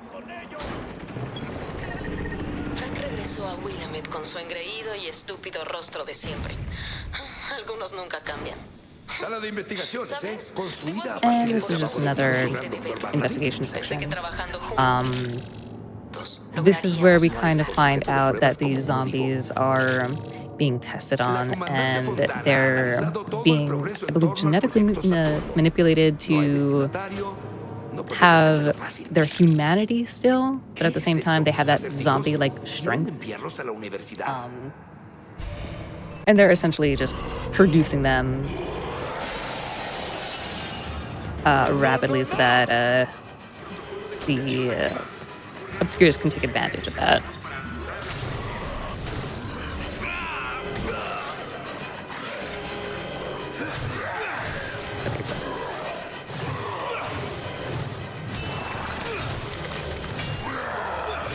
And there's going to be 3 more that spawn.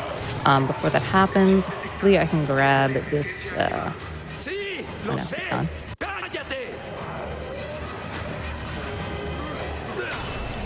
Okay, cool. Sometimes the charger zombies can get stuck up there. You either have to shoot them or, what's it called? Throw a grenade at them to get them to come down. sometimes they still don't listen. They just kind of have to deal with it.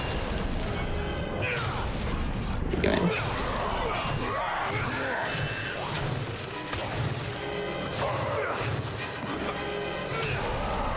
All right. So I think because we have to wait a little bit. Just gonna do that. Pick up this. There's gonna be a blade downstairs that I do need to pick up because I'm 1 down right now. Bien, hay que seguir buscando. ¡Púdrete, puerta! Since I don't really need the ion cannon, I'm just gonna use it to get rid of these guys pretty quickly. Huelos zombies. Hay que acabar con ellos antes de que empiecen a fisgonear en serio.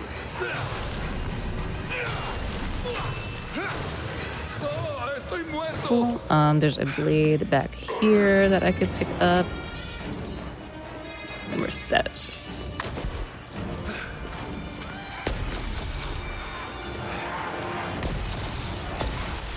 Genial. Muy bien.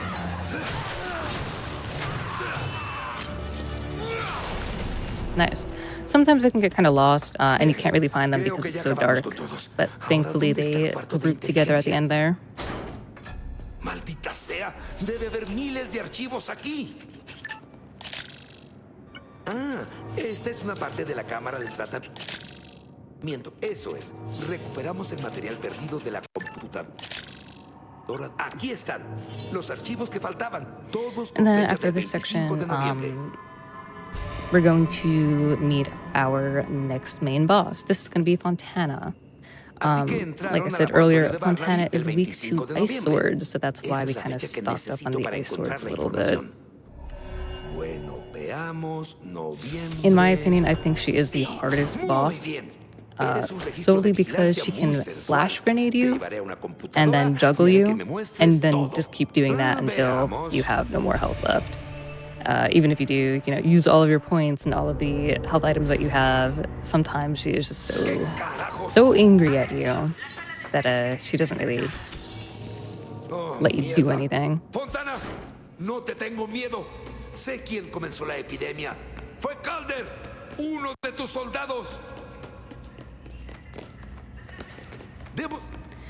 All right, and this is Fontana.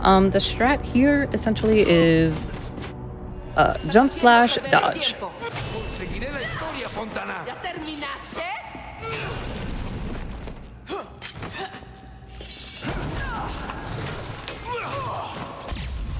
The way to avoid the flash grenades from blinding you is either dodging or jumping, weirdly enough.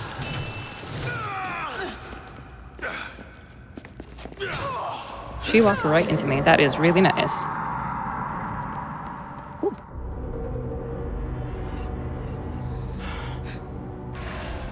All right, case 4 done. We have 2 more to go.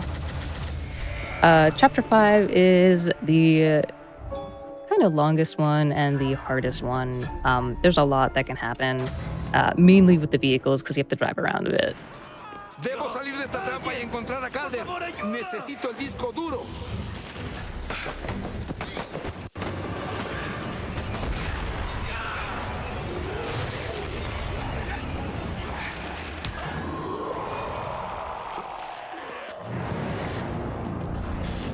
Parece que es el final de Obscurious. So, in my opinion, this is going to be the hardest section. Remember that safe house that we were at a little while ago? We have to clear it out. However, we have to use the weapons that we had on hand. If we don't have too many, it's going to be a rough time. Because not only do we have to clear out soldiers, we have to clear out, the citizens taking over the safe house. We have to also clear out... Oh, hold on, just want to be safe. We have to clear out the zombies that also try and break in. Cool.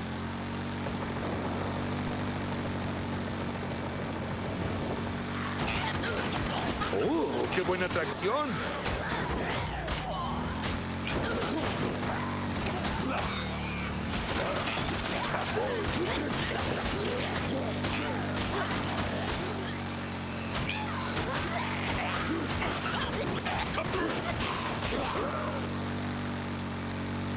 Frank, ¿estás cerca del refugio de West Ridge? Voy para allá ahora. El golpe de Hammond falló. ¿Qué pasa en el Just a refugio? little ride to the safe house. Pero algo anda mal. Ve a ver, luego llámame. Maldita sea. Ojalá las epidemias de zombies I'm just fueran trying to más be very simples. careful because you can hit anything and get sent flying, which I don't want to happen.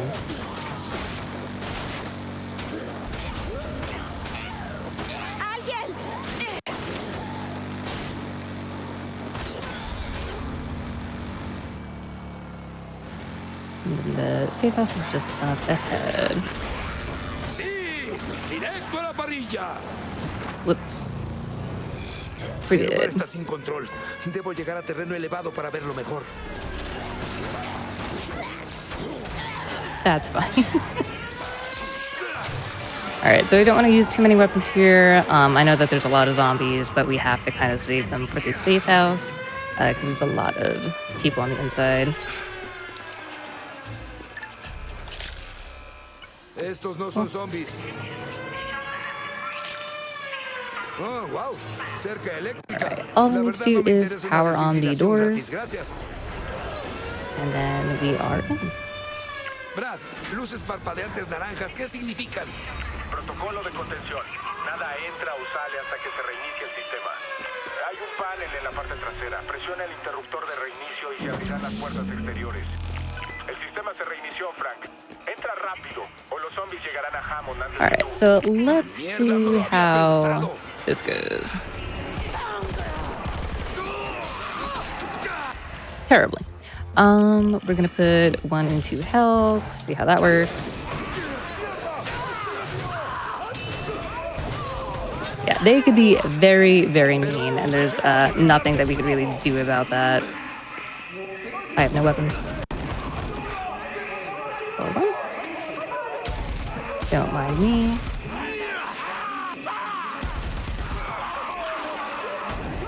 Hammond, vine a rescatarte. 1 second. This one. I know that there's a blade around here somewhere that I could use. We're just gonna take this wrench and the sledgehammer and make do. Alright, the thing that we need to do right now is close all of the doors because these guys are gonna be horrific.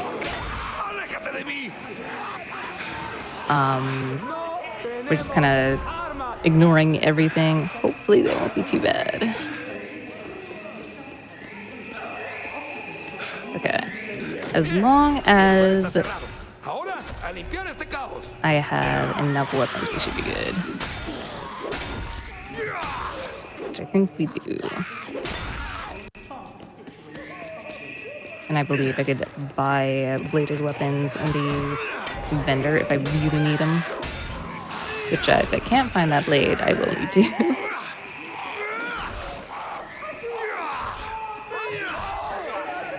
Okay. Debo llegar hasta Hammond.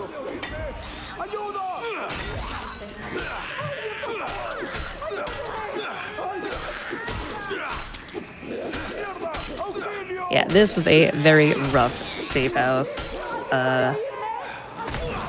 Very, very not good. But once we get those ion cannons, it'll make up for it.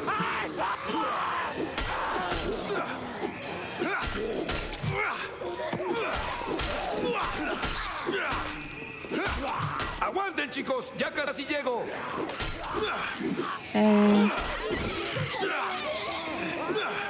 It still seems like there's a lot. What are you doing over there? Oh, man. Esta cosa no sirve.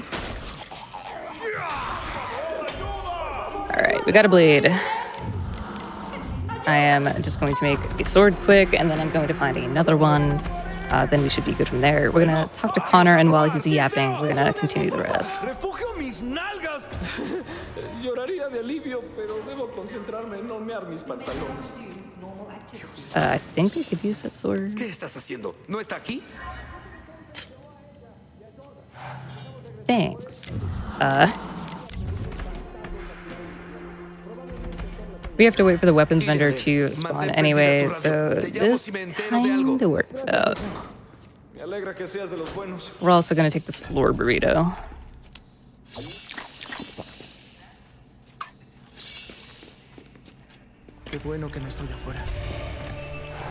And we are going to get 3 ion cannons, and that should be good, and we are just out of here. We don't need to pick up anything else. We should be a-okay, especially because there's blades in the next section that should help me.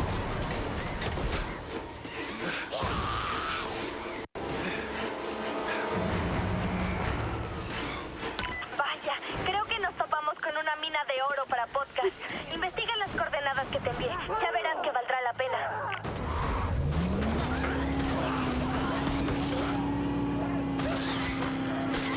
I'm just going back to the barn section for more investigating. Sorry, Austin.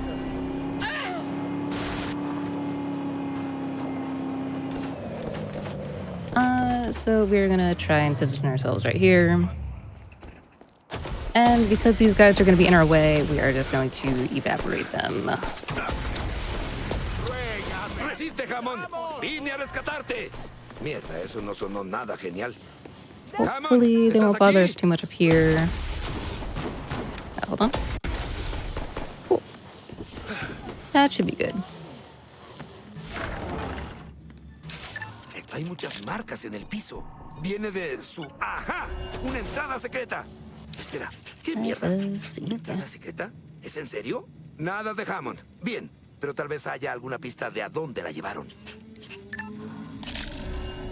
Kylie Hammond, sentenciada a muerte por... ¿Qué?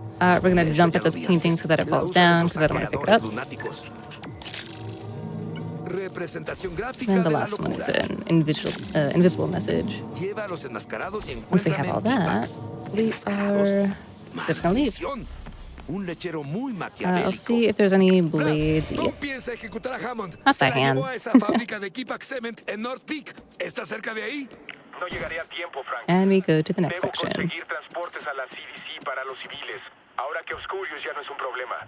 Mierda, entonces depende de mí. ¿Quién lo hubiera And pensado? we are nearing Frank Welker, endgame. el héroe que Willamette merece.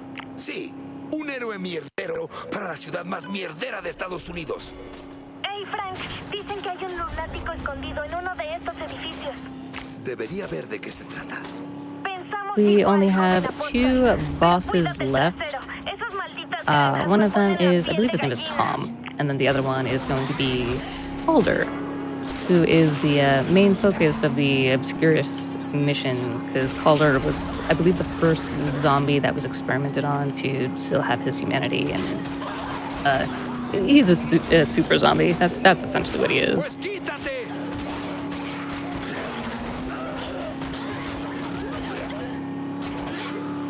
So, oddly enough, I think lore-wise, it's quite literally a direct rip of, like, Planet of the Apes. Yeah.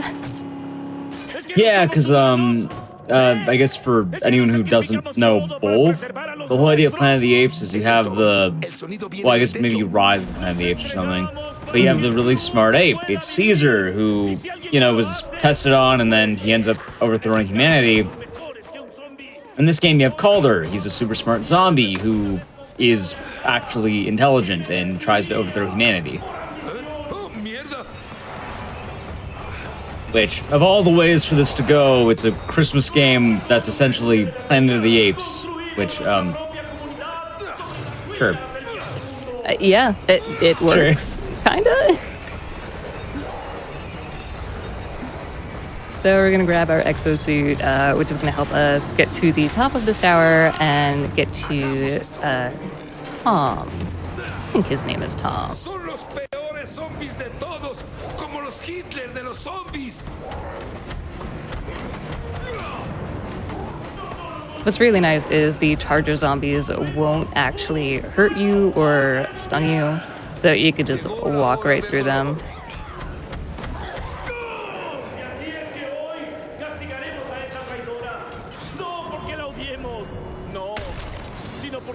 All right, so you're probably gonna ask, oh, well, what's Tom's weakness? Tom's weakness is gun, so we're just gonna shoot him.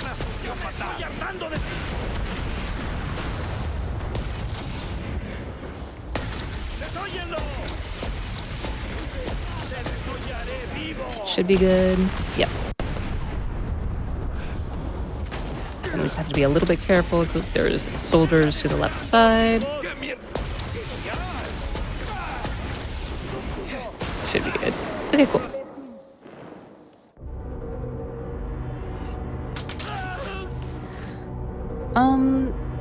I don't need to pick up food here because there's going to be some at the end of this hallway. Also, there's Hammond. And then we could just ignore Hammond. Just like we ignore everyone else. It'll just progress automatically, which is nice.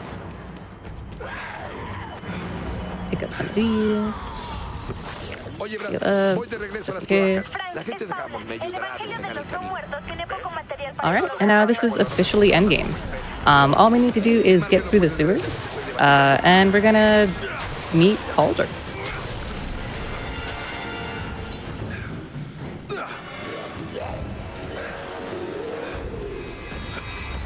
Entrega especial, Frank. Take some of these. Because Calder's section is actually locked behind a gate that we couldn't open before. That's why we have the explosives now. Be a little Escucha, Frank. Alguien ha estado accediendo a estos registros y creo que fuiste tú. Así que, si encuentras mi cadáver, thankfully, the sewers are actually pretty nice. They didn't make this section difficult for some reason. They actually made the zombies easier to deal with. They just kind of exist. Normally, they don't really grab you or tackle you. So, we just get through as quickly as possible.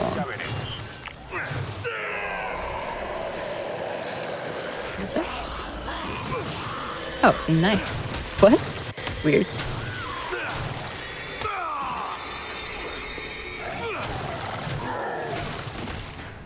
That was funny. Muy bien, bombas. ¿Dónde les gustaría caer? So we used the scanner to find the weak point in the gate. If only we used that 2 chapters ago to proceed. I'll grab the shotty just in case. Si Calder no escuchó eso, al menos confirmaré que aparte de feo, es sordo. And then I just have to look at the map a little bit here. Because sometimes you can get lost in the sewers. It is a sewer level in a horror game after all. They're always just labyrinths.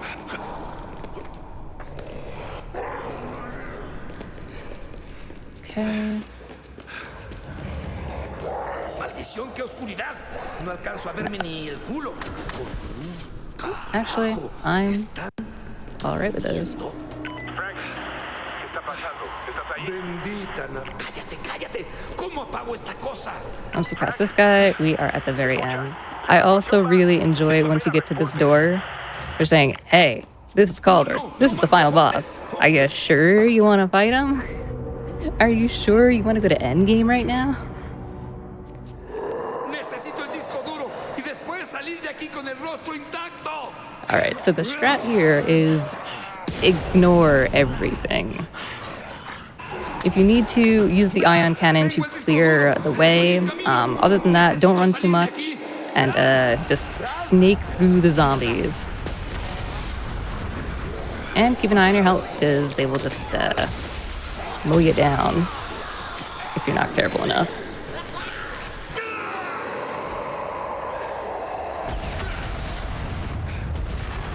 Debes estar bromeando.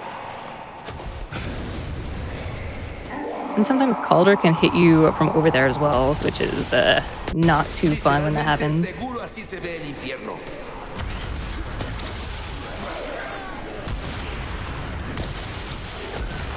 Right, one more section.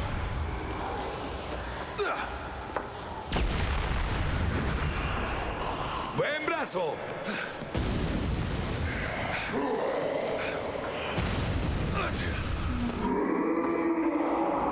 Hijo de puta.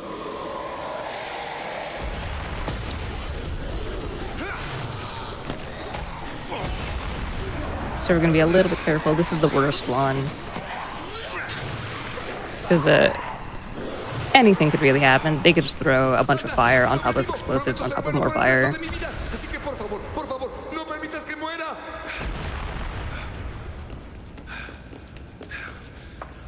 Métetelo por el culo, Calder. Dios, no quise decir eso. And once we run down this hallway, we are at the last chapter. Mierda, ese zombie sí que se mueve. Does he actually chase you? No, he doesn't. Weird.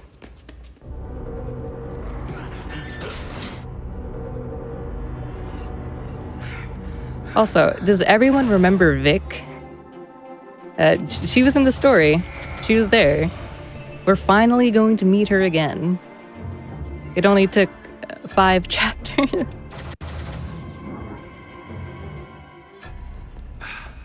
Frank, ¿qué está pasando? Vic se robó mi cámara. ¿Quién?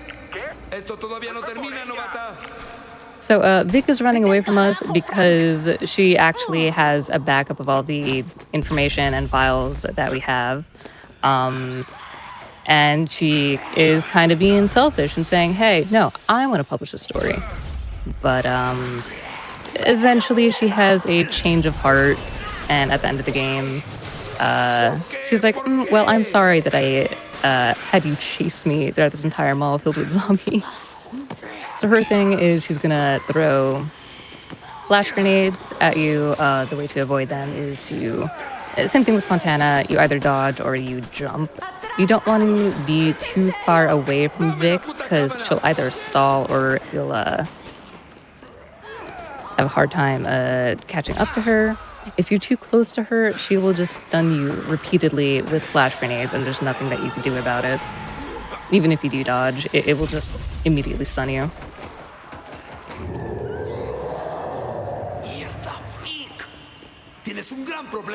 And then I just need to make sure that I am an okay distance away from her. If I'm too close to her, she'll speed up in such a way that she actually locks up her pathing and she will just stand in one spot and do nothing.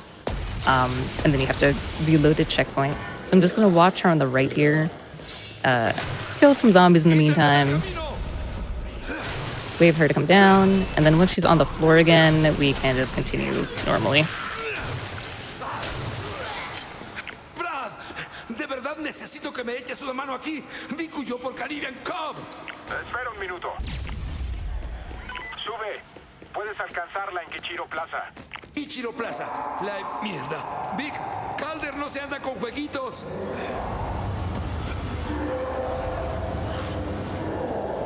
And then at the very end of the chase, Calder stops Vic.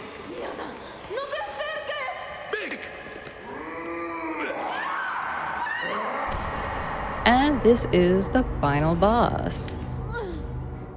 We finally get to meet the man, the myth, the legend himself. We can't do anything to him yet. We kind of have to just lead him over to places. We're gonna pick up some Pringles,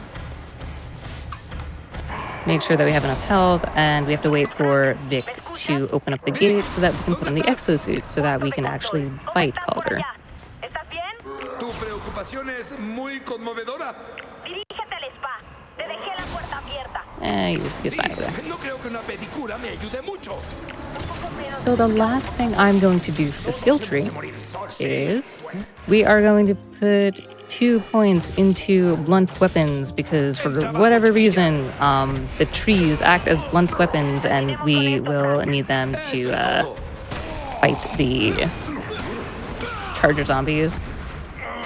I also have to be very careful with fighting Calder because he's kind of weird. If we try and fight him and stun him too quickly, it could actually soft lock a phase.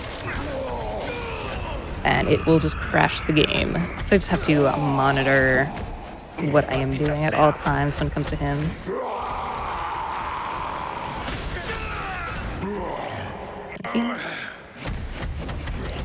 Oh, he damaged himself. Good job, guy.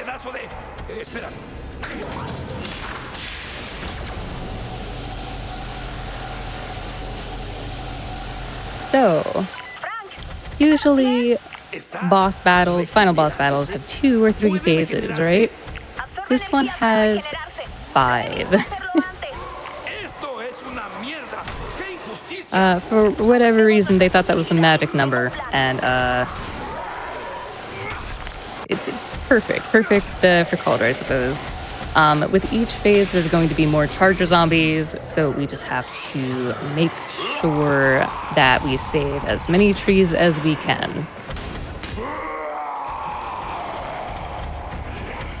Okay. We use the boxes for Calder because he takes more damage with them, and then we use the trees on the charger zombies because they take more damage with them. Eventually, we'll be switching over to electrified sock and boppers, but until then, we're just going to be switching between weapons.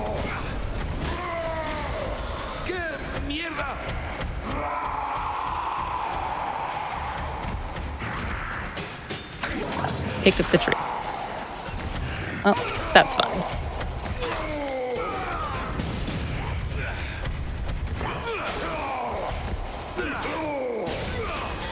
But you can kind of see that the tree doesn't do as much damage, or just, you know, less than the sock and boppers.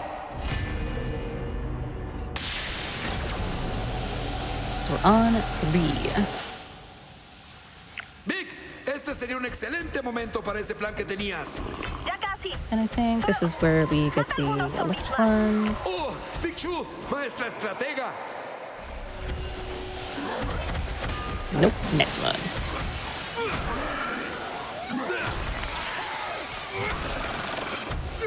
And the best way to attack the charger ones are with 2 jump slashes. Otherwise, it's going to take 4 to 5 regular swings with the tree.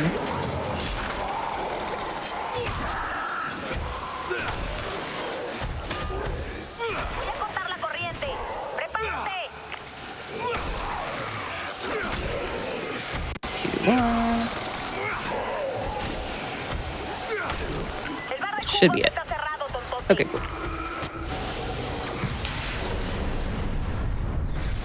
Bien, eso. Mierda. Eso sonó como que dolió. Sí, sabía que eso te Until that gate opens, we are just going to hit Calder. Qué argumento más convincente. There we go. I just don't want him to charge at me while I'm putting these on. Trabajamos en equipo antes. Porque eres un ególatra. Sí, bueno, eres una vigilante bastante peligrosa. All right. Gracias. And we're good.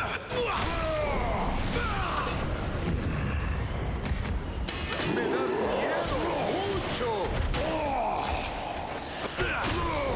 So this is kind of the reason why, or one of the reasons why people don't really like Dead Rising 4 too much. The phases in this fight don't really have any rhyme or reason. They just are, which can be a little bit irritating and frustrating, especially when you just want to, you know, fight a final boss, but it doesn't really feel like a final boss, if you know what I mean. Just gonna pick this up, and then should be 2 more waves.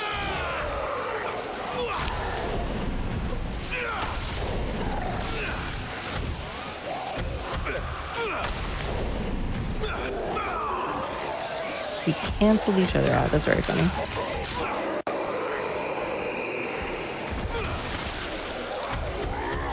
There we go.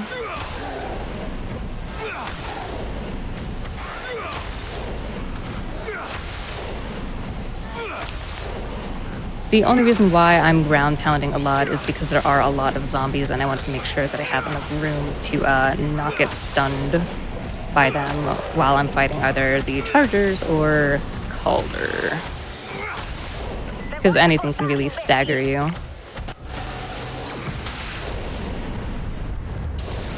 Increíble, está funcionando. Still watch him. Como si lo hubiera planeado. Me alegra ver que tu sarcasmo sigue intacto.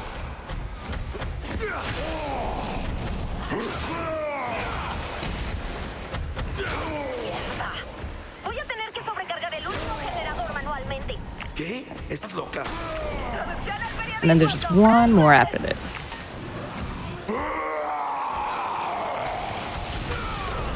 That's fine. Gonna heal up and then just try to hit as much as I can.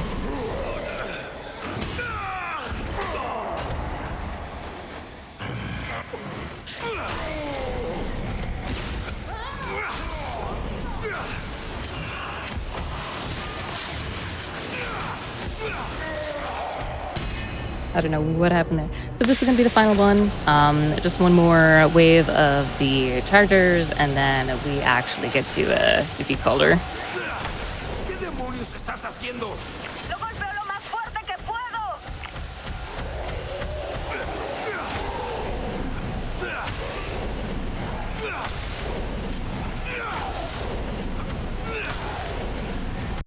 Hopefully I can group them up pretty nicely to make this quick.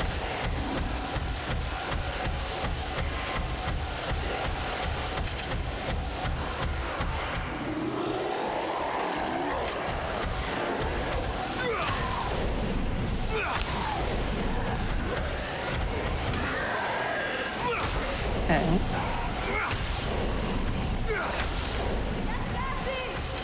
Should be the last one. Yep.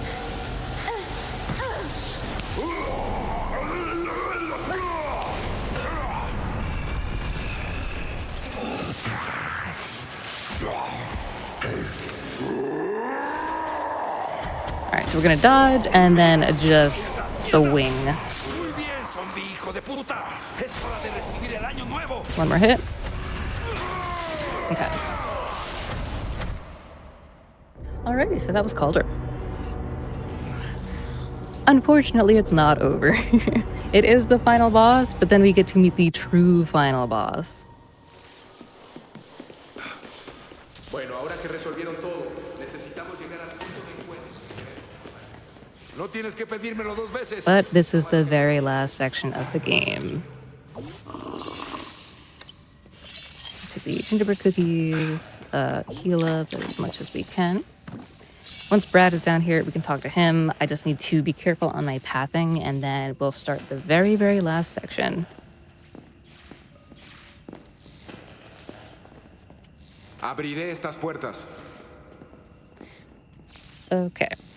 So with this section, they're going to say, hey, you should follow our path because we need to detour, but we don't want to detour. We just want to go. So we're just going to take a little shortcut up the escalator and then to the right. The thing is, I can't go too quickly. Otherwise, just like with everything else, stuff can go wrong. Again, it's an easy fix, but being careful is the best course of action. Frank, ¿a dónde carajos vas? Solo estoy echando un último vistazo, ya sabes, por los viejos tiempos. Vamos a esperar el helicóptero en el techo del estacionamiento, justo sobre el puente suspendido. Te veo ahí. We should be good.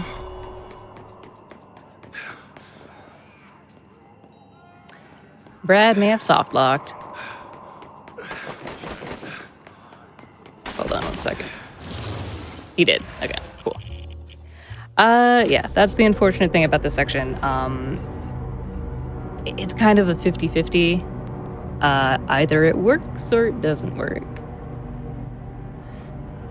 It just puts us right at the gate, though.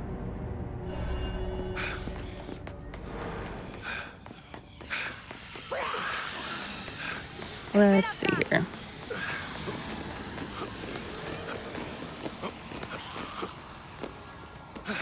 I'll just test something real quick as well. Frank, Solo estoy echando un último vistazo, ya sabes, por los viejos tiempos. Vamos a esperar el helicóptero en el techo del estacionamiento, justo sobre el puente suspendido. Te veo ahí. It works this time. There we go. Why that happens, I can't even tell you. But we are good from here on out. ¿Todos tomaron un souvenir? El TPT sí cuenta, ¿verdad? A mí me funcionó. Creo que los hicimos enojar. ¡Vamos! All right. So sometimes they can get held up by the zombies. We're just going to go to the end of the hallway. Brad is the one that usually follows us, and then Vic kind of falls behind a bit, so we're just going to shoot the zombies and she'll come running. Dame un segundo con esta puerta. No. No tenemos ni un segundo. So this is the real final boss. 6 minutes.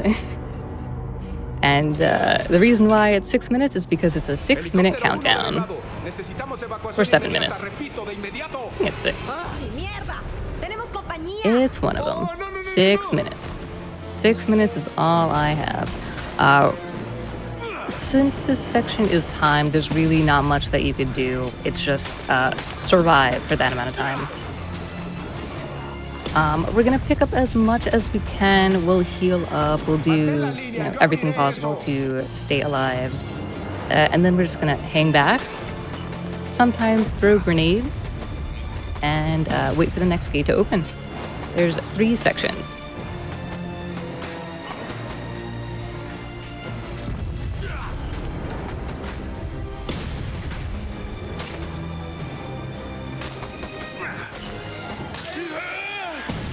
If I do get grabbed or hit, that's fine, because there's oodles of health everywhere. So I am not worried at all.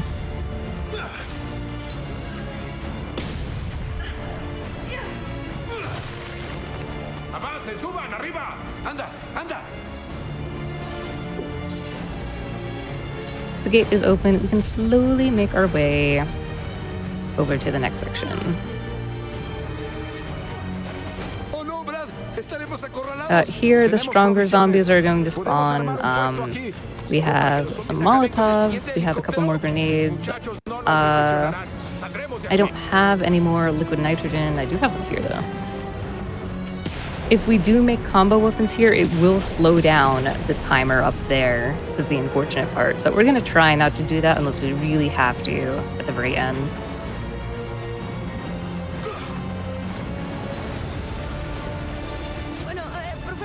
We're gonna take not the candy cane.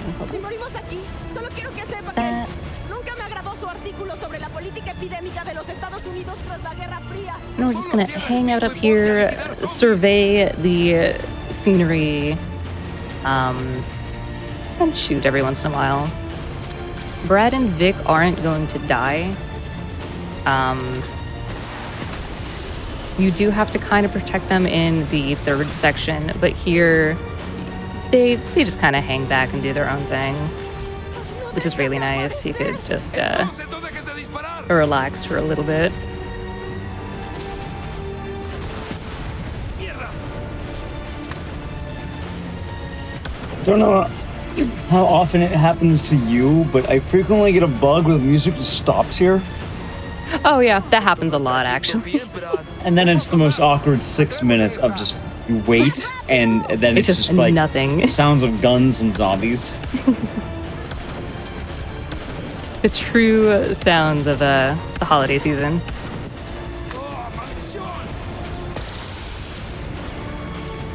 But yeah, it is very funny when the music just doesn't appear. It's just utter silence.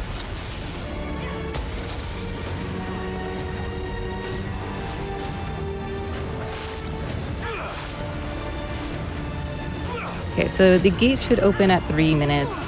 Vic is fine. In the next section, we're just gonna casually stroll to it. There's really not too much we could do to speed this up. The nice thing about this section is Vic and Brad are going to sit behind these metal walls. they're not going to get hit, which is really cool. And then Brad decides, I am now going to open the gate. And then he gets hit by everything. And then Vic says, oh, I am going to help. And then she gets hit by everything. So this is the section where we have to kind of protect them a little bit. We don't have to worry too much until they go to the gate, which is at about a minute and a half, I think. But we have a lot of health, we have a lot of weapons, we are solid.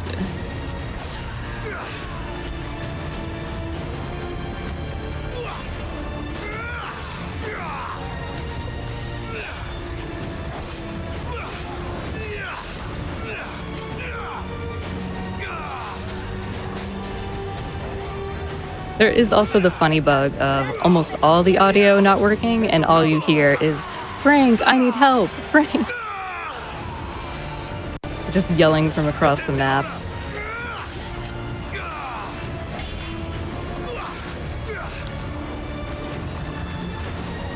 Alright, so Brad is fine. He's just chilling over there.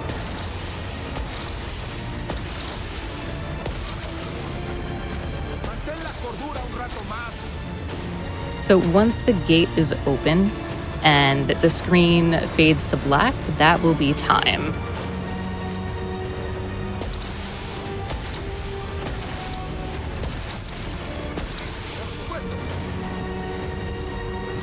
When did I pick up scissors?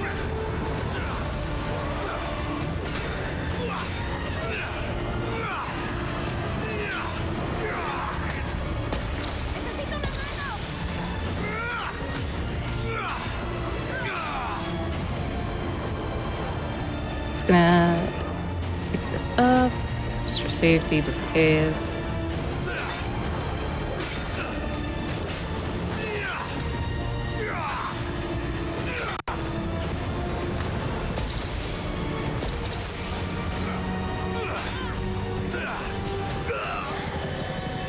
Thankfully, when you get downed, it doesn't stop the timer.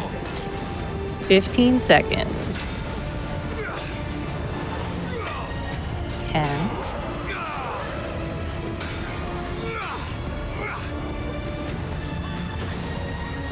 We're fine up here. 1 and 0. The gate is open. And that is time. GG. Yep, and that is Dead Rising 4. Can watch the ending here a little bit. We can find out what happens to Frank. I'm sure he's going to be just fine.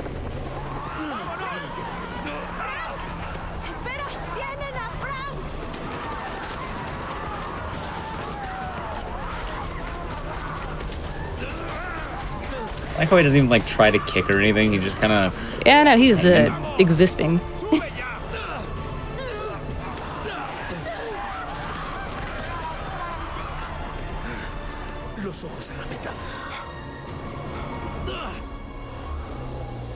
Oh no.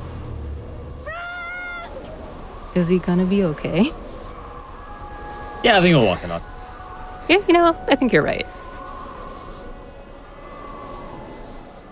And then they just leave him there.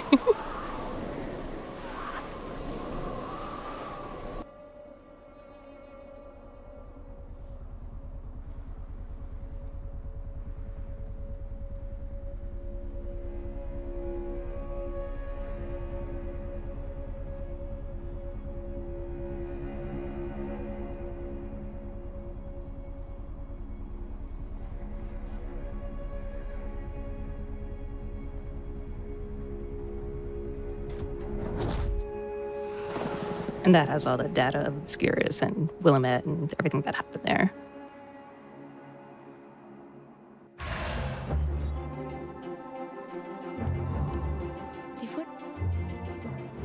There we go. All right, well, GG, thank you for the run. It is always nice to see Dead Rising 4. Before we do go, 1, any shout-outs you want to give? And 2, if anyone wanted to find you, where can they find you? Shout outs to the Dead Rising community. You guys are great. I probably wouldn't be running this game without you guys. Thank you, Igdices, for having me on Hotfix, and thank you, GDQ, for being amazing. If you do want to find me, my Twitch is NallyQ, NALLYQ. I play a variety of games, usually horror or platformers, but I kind of do a mix of everything. And that is going to be essentially my username everywhere if you wanted to find me. All right. Well, thank you for that run of Dead Rising 4. It is always nice to celebrate the horror holidays in a way. Once again, if you did miss, you can find NallyQ's channel. I believe it is in Twitch chat. A lot of fun, spooky games there, and platformers and such. Anyway, thank you all for watching this episode of Speedruns from the Crypt. This is our holiday special. I believe the next time I'll probably be seeing you all is January 1st. So literally New Year's Day. I guess I'll be celebrating the new year with all of you if you choose to be there. Before we do wrap it for the night, I do have a few announcements I want to make. One, if you do miss any of the shows and or events, you can check out the VODs at youtube.com/gamesdonequick. As well, thank you for anyone who did sub, Prime Gaming gift subs, or cheer bits on the GDQ channel. It does help in the interim, so if you have enjoyed it, well, thank you for doing that. And last but not least, gamesdonequick.com/hotfix has all of our Season 4 schedule. If you ever wonder what games are coming up, you can always check there and you'll find more information. Anyway, I've been your host, Igdices. Like I said, we'll be back around January 1st. So, well, I hope you all have, some happy holidays coming up. But I think they all happen that same week. I think it's like Christmas, Hanukkah, Kwanzaa are literally all within the same, 2 days. So, if you are celebrating any of them, well, I do hope you have a wonderful time. And, well, I guess I'll be seeing you on the 1st. Once again, I've been your host, Igdices. You can find my name somewhere around here. I plan a lot of the shows, but I hope you have a wonderful rest of the day and or night, and, well, I guess year. Take it easy, everyone.